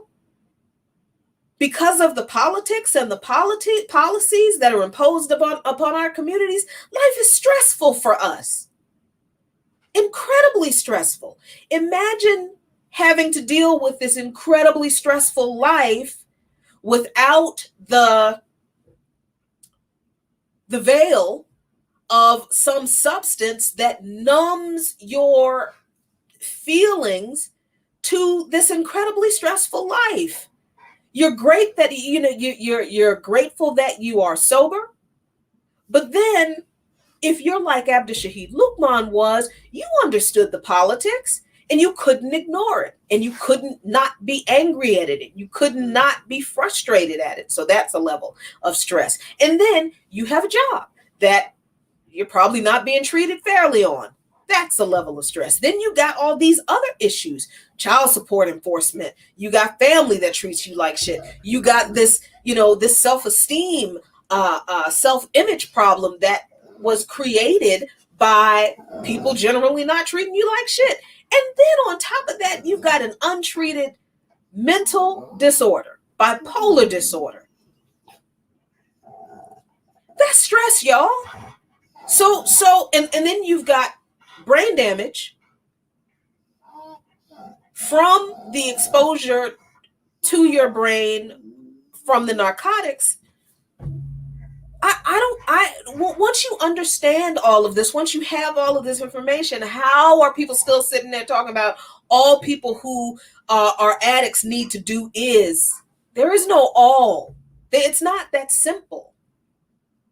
And you and I, who have not suffered brain damage because of exposure to narcotics, we can do, sit here and make the decision to, I need to do self-care. I need to unplug, or some of us will do things like, look, you enjoy a glass of wine to relax. Good on you. That's fine. I do. But then you got some people who smoke a little weed or take a few mushrooms or do a little bit of microdosing or whatever. And they see that that's fine. But then some of those same people who indulge in those things, who I have no judgment against, I seriously do not, except for when those very same people turn around and shit on people who are addicted to crack and talk about, well, if they wanted to stop, all they had to do was they made their choice. They chose this. They should do. Mm-mm.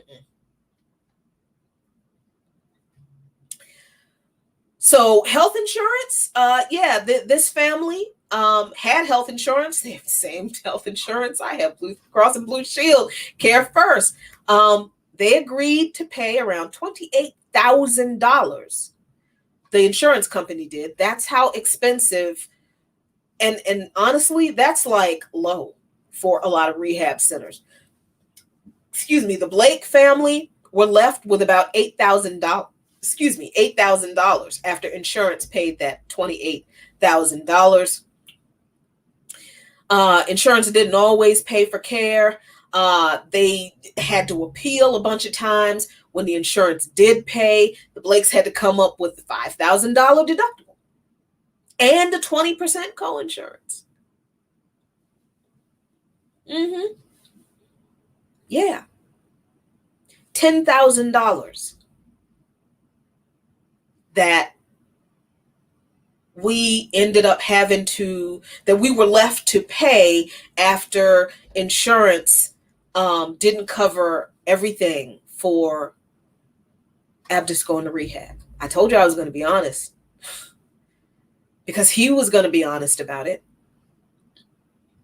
And I'm not going to sit here and spend all this time sharing all these links, telling you all this stuff without being honest about my own personal experience, our own personal experience, and how I know this shit is true. I know it's true because I live it. We lived it. All right. So, and as far as insurance is concerned, Abdus told me when he went to rehab, there were a couple of times when the rehab center would kick people out who were terrified of leaving because they knew they were not ready because their insurance wouldn't pay for any more time. How fucked up is that? And what happened? Those people left.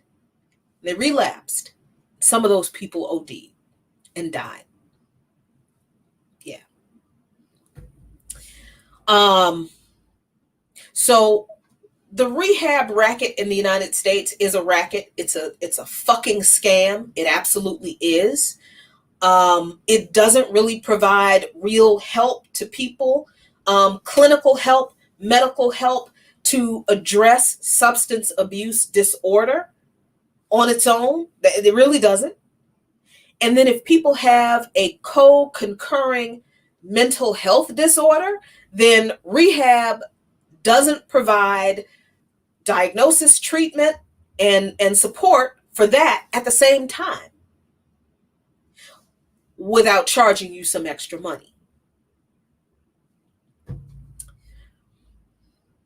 People who go into some rehabs some rehabs do offer medically assisted treatment. But if you choose medically assisted treatment, they charge you more money and the insurance doesn't cover it. I'm telling you what I know. So addiction treatment basically creates this vicious cycle. People are desperate for some help, a cure, treatment. They get into the first addiction treatment they can because there are so few, and especially there are even fewer for poor people. And if people have a little bit of money, they pay whatever's necessary because when you love, I just want you healthy. I just want you whole. Okay, fine. We'll pay it. Not really intending to pay all that money back. But then the treatment doesn't stick or there's no serious follow-up. Why doesn't the treatment stick? Because it's based on a 12-step model that is not based on the clinical medical realities of substance abuse disorder. That's why it doesn't stick. So when people are looking for treatment, there's no way for people to know if a treatment is good. I mean, there's not like a Yelp board for rehab. There probably should be, but there isn't. And Medicaid and Medicare Services says that they have over 4,000 quality measures for Medicaid and Medicare services in general. Over 4,000 quality measures. There are no quality measures for addiction programs in this country. None. So they can basically do and say anything they want, take the insurance company's money, take your money. And that's basically what they do. Not all of them, but far, far too many of them.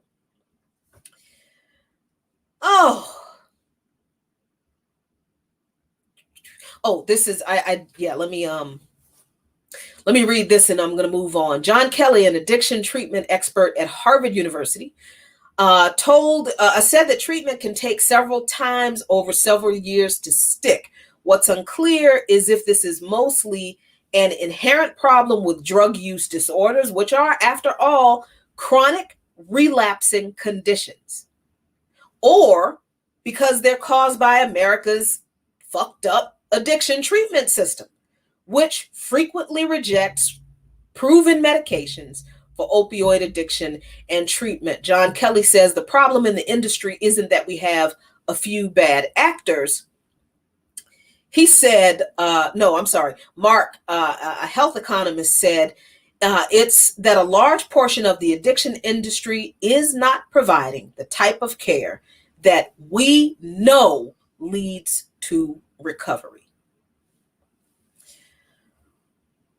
There's some more stuff about 12 steps and why it doesn't work for, people who are not struggling with alcohol addiction.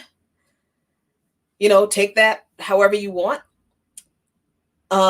There are some medications that are suggested or that are being used to see how they treat narcotics addiction. Buprenorphine, methadone, we all know about methadone, and naltrexone, which I had not heard of before. The jury's out on how effective they are, but they exist. There's something.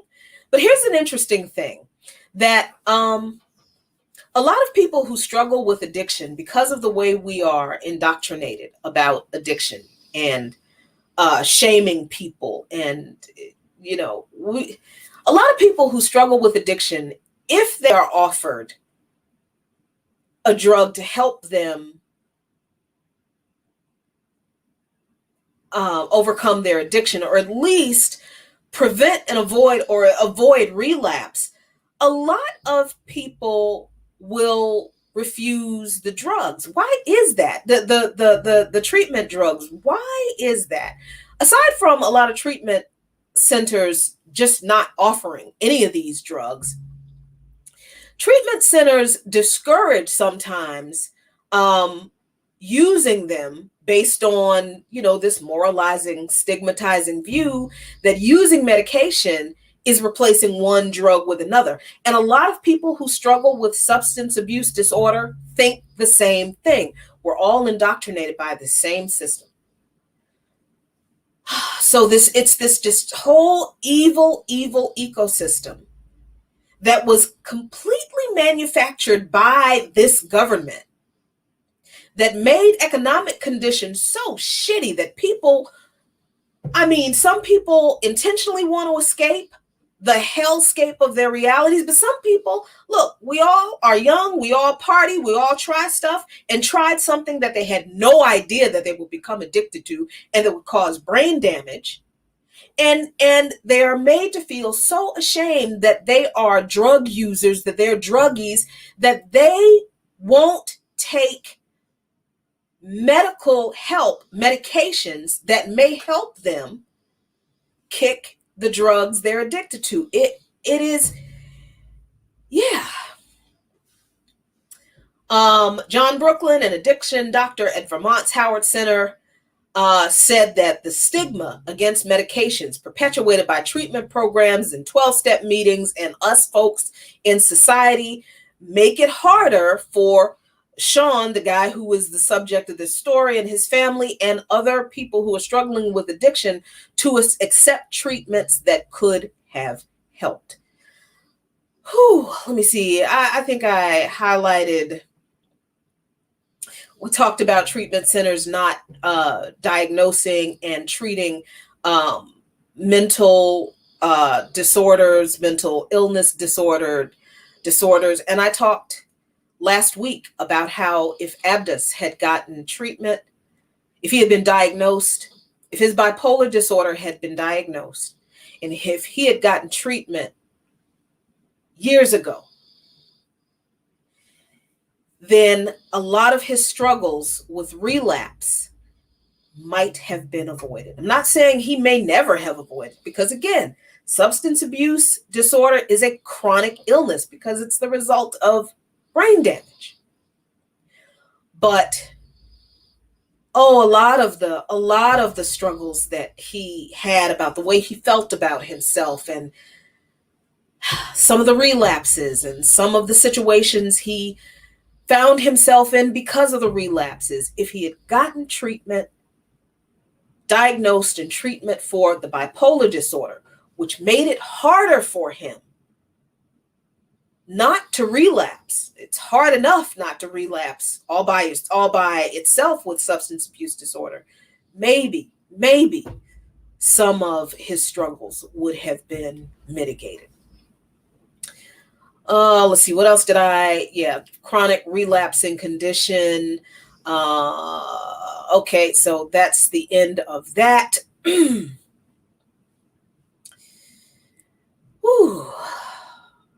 I know this is a lot. This is a lot for me, but I got to tell you, I am feeling like several boulders are being lifted off my shoulders. And I honestly hope, and off my heart, honestly, because I hope to God that this is helpful to you. By the way, if you want to know who John Kelly is, who was quoted in the article, he's this dude. You can find him on YouTube. And, I'm not sharing the audio. I'm just showing you that he has talked about treating addiction as a chronic disease as recently as 2019, because it is. So if you want to check him out and get more information from him, you can. I will provide the link for you. So I've gone through all that. Now I want to talk about fentanyl real quick, because fentanyl is the thing that has been added to this entire issue of substance abuse disorder, the political forces behind the crack epidemic that created the perfect storm that gave rise to it, that our people are still suffering from in our community.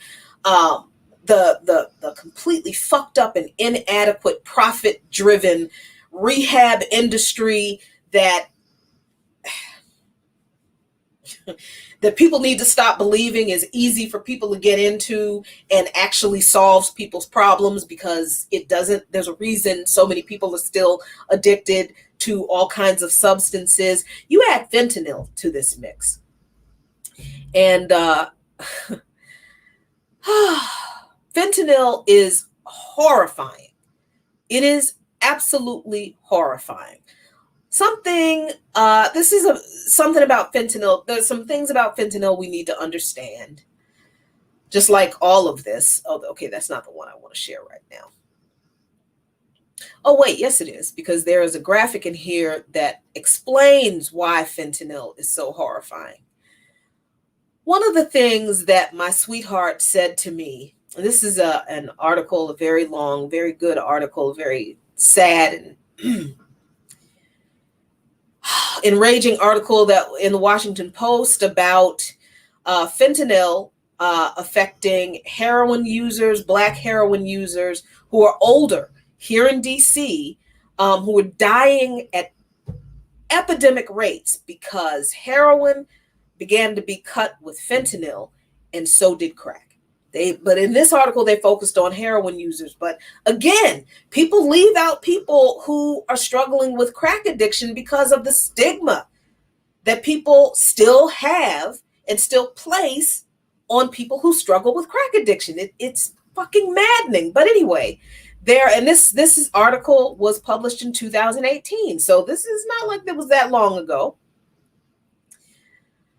Let me scroll down here to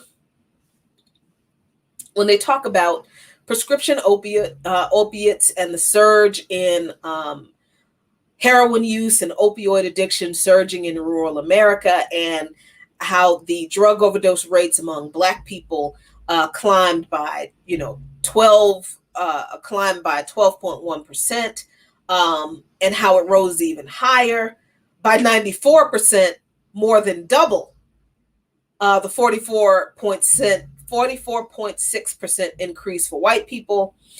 That rise in deaths have disproportionately happened in cities among Black people and other densely populated areas. Among 7 in 10 Black folks who died of a drug overdose in 2017 live in counties classified as heavily urban in the National Center for Health Statistics, compared with 3 in 10 whites. So they talk about how the opioid epidemic has changed, and what changed it? It's fentanyl. Fentanyl, and I highlighted this because this is where U.S. journalistic imperialism comes from, and the yellow journalism and the xenophobia. They leave out a lot of context and a whole timeline about the emergence of fentanyl in this country by going straight to, but China was manufacturing fentanyl and importing it to Mexico by 2014. Let me give you the actual timeline of the emergence of fentanyl, why it's important. This timeline is extremely important because it's not China's fault. China didn't give us fentanyl. The U.S. pharmaceutical companies did. 1963, fentanyl was introduced across various Western European countries, where it was combined with other medications and used as an intravenous painkiller. By the 70s and early 80s, the drug was being used within cardiac and vascular surgery. It went off patent in 81. The sales increased in the U.S. tenfold. In the late 80s, a California company called Alza Corporation began to work on a transdermal drug delivery patch containing fentanyl. The patch, called Duragesic, was approved for patients with chronic pain who had become tolerant to other opiates. Another company began working on an oral delivery method for fentanyl. It was a lollipop called Actic that was approved in 1998. Now, look, the transdermal patch was already approved. Why did anybody need a lollipop? Well, this other company said they need a lollipop. So their little fentanyl lollipop was approved in 1988. It was indicated, they said, for cancer patients who were receiving and have become tolerant to around-the-clock opioid therapy for their cancer pain. But explain to me why the transdermal patch wasn't sufficient. No, nobody can explain why, other than capitalism. So many other products were subsequently approved, including an effervescent lozenge, a sublingual tablet that you put under your tongue, and a buccal spray that you spray in your nose, all fentanyl based. No need for any of this other stuff, except to find other ways to make money off of fentanyl and different ways to deliver it. That's it.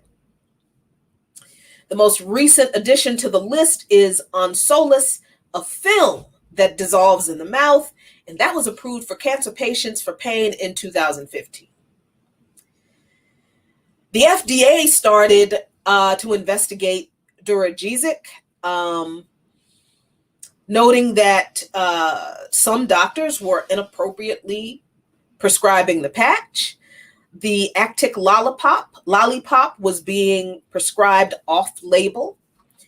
Between June 2005 and October 2006, more than 80% of patients who used the Actic fentanyl lollipop didn't actually have cancer. So whose fault is that? The people who were addicted, or the doctors who were prescribing the drug to people who knew damn well they didn't have cancer? There was also an uptick in reports of illicit recreational use because, see, now the doctors were making money too.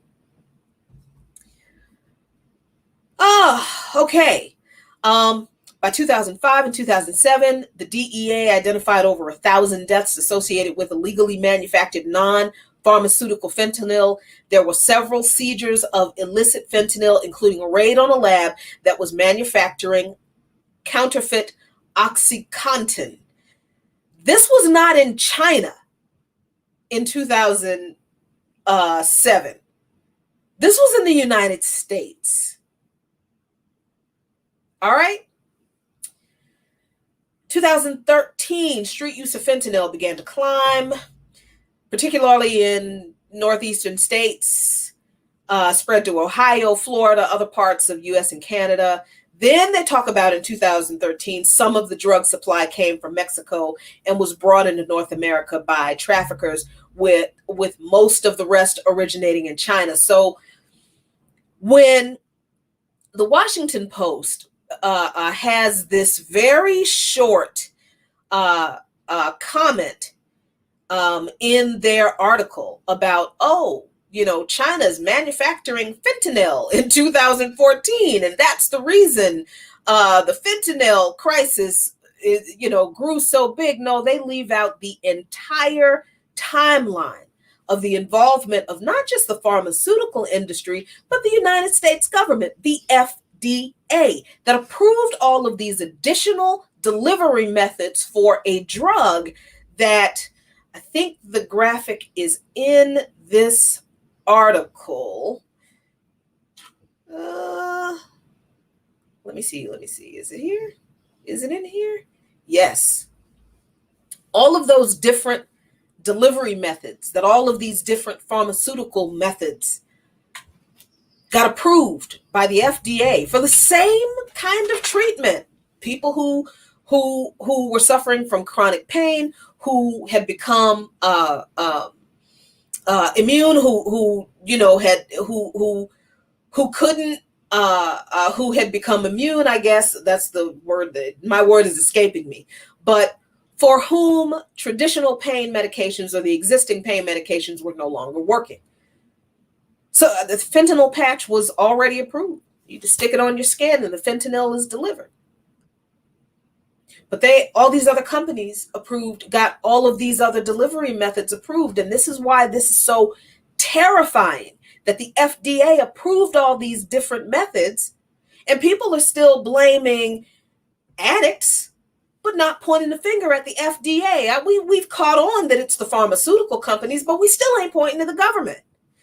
How potent is fentanyl compared to other opioids? Your common stuff that you take over the counter. There we go. So you can really see this. Ibuprofen, aspirin, acetaminophen. Ibuprofen, by the way, which you shouldn't take a whole lot of because it damages your kidneys. Aspirin, acetaminophen, that's your common stuff that's over the counter.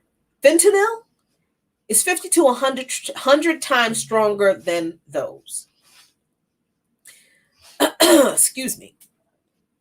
Fentanyl is 1 time stronger than hydrocodone. It is 3.5 times stronger than methadone. It is 2.5 to 5 times stronger than heroin. So you have a situation on the streets, and you've had this situation on the streets for a while, where heroin has been cut with fentanyl. And what this article does not point out, that crack has also begun to be cooked with fentanyl.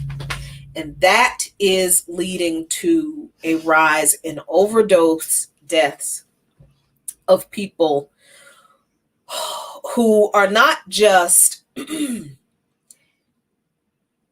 addicted to heroin, long-term users of heroin who, if they didn't get hold of fentanyl-laced heroin would still be alive.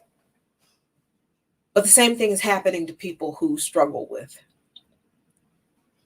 addiction to crack. And that's what the article doesn't point out. So, okay, I've been talking for a long time, almost 2.5 hours. What does this mean for our people, the actual people suffering from addiction? It means that we have been indoctrinated to leave our people to die in this system, on the streets, in shame, in fear, in embarrassment, alone, believing that they are awful people, that they are evil, and we're leaving them to the system that created all of the conditions that contributed to the struggles they're having. So this ultimately means that you who are watching and who stuck with me the whole time and who will watch this later on should now have the information that you need to stop treating our people who struggle with these issues like shit. Honestly, just fucking stop doing it. Nobody's saying you have to take people into your home or support people financially or give people all your money, but excuse me, but if you're out here talking about you are fighting to cancel the rents, you better start including housing homeless people in that discussion.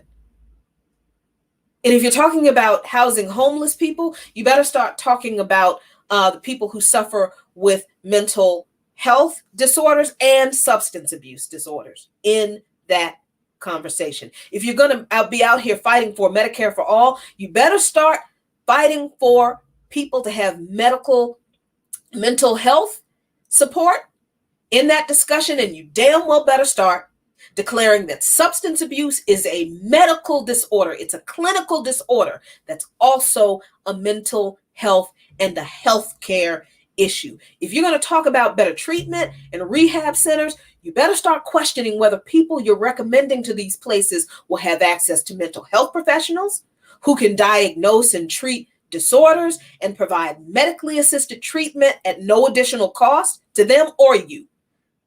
And you better start raising the alarm about how capitalism itself preys on people with substance abuse disorders and their families, making the difficulties of dealing with the disorder worse by adding the massive financial burden to the mix that survive even after people's loved ones have passed away from their untreated disorders.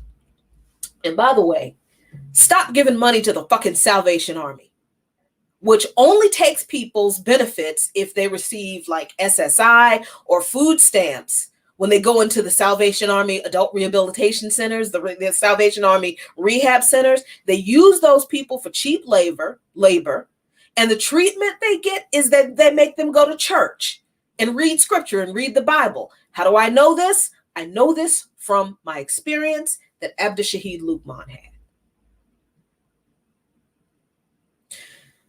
Also, if you're cool with marijuana and mushrooms and microdosing and other psychotropics, and, again, I got no judgment on that. You do you. But if you're doing that and you're looking down on heroin, crack, and opioid and meth addicts, you're a judgmental fuck, and fuck you, so stop doing that shit. So for me, ultimately, I wanted to stand up for my husband. I wanted to stand up for Abdus Lukman. I stood up for him in life the way I did because I meant it Every word I said about him, I meant it because every fucking word was true.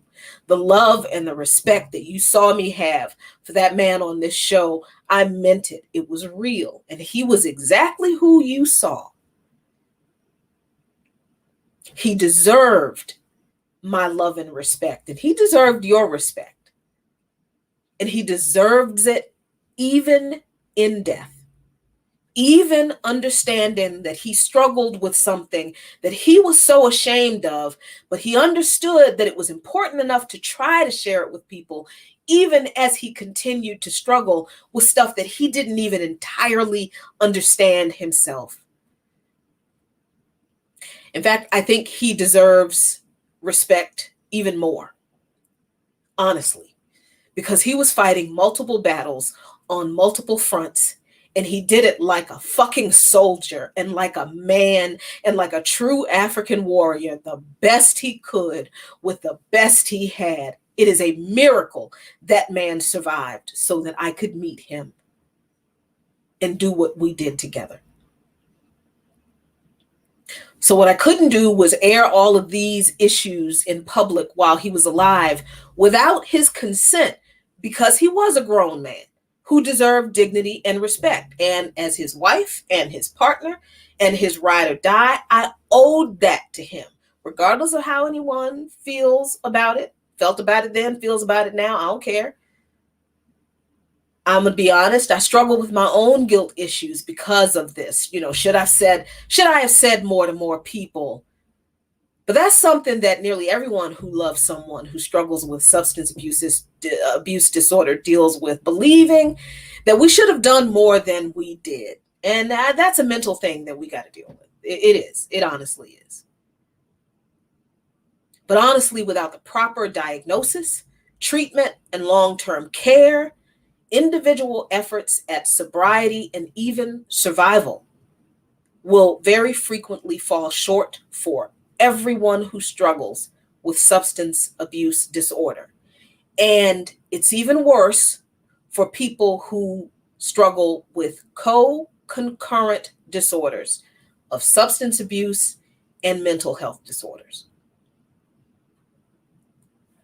So to my eternal sorrow, this is part of my honey's story. It is. It's part of my story. It's part of our story. He worked so hard not to be ashamed of his past, and he was getting there. He was trying, but he couldn't do it. He never would have been able to do it without all the tools that he needed that he did not have, and he never got, no matter how much I loved him. So if he had survived the last relapse, and Abdus did relapse about a week before he died, he and I would be doing this show together.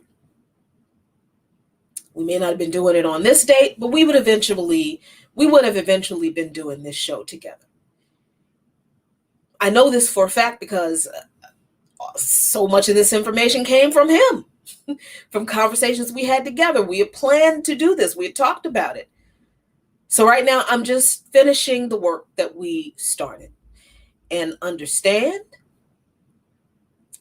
I have no shame in my husband or for him. And I never will, and I never did.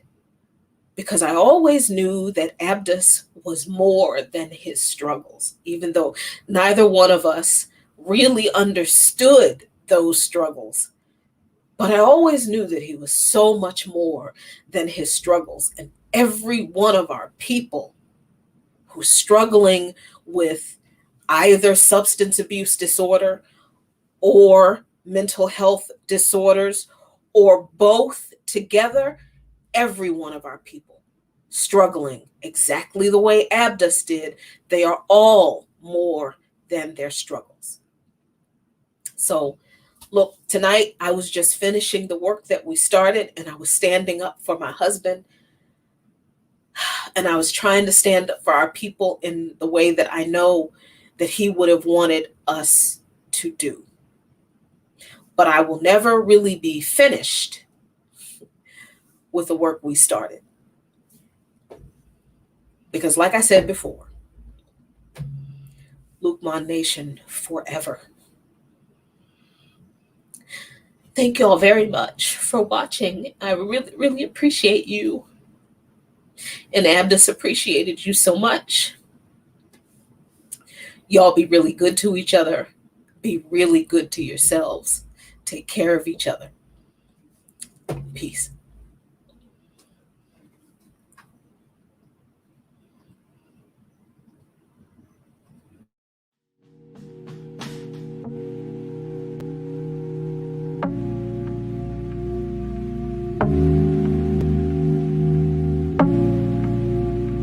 I had them on line before I dial up. How they claiming they on top and I'm a mile up. I had them on line before I dial up. How they claiming they on top and I'm a mile up. I know the wall's closing in, but don't you dare give up now. Poe believed in me, pull up through some bucks down. Todd told the valet pull the truck round. Push the line after we drew it, it's just us now.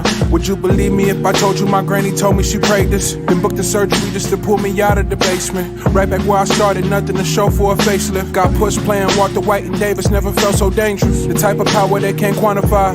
And name the best from my region, you gotta utter mine. Think of who really putting on, you never come to mind. Rapping like your Spotify, tap you rappers compromise. Yeah, no need to panic, just paint the canvas. If you can feel the static, you're too close, find your balance. Embed the revolution for they prohibition bandwidth. Blood trickle from the lead to see what's planted. I had them all line before I dial up.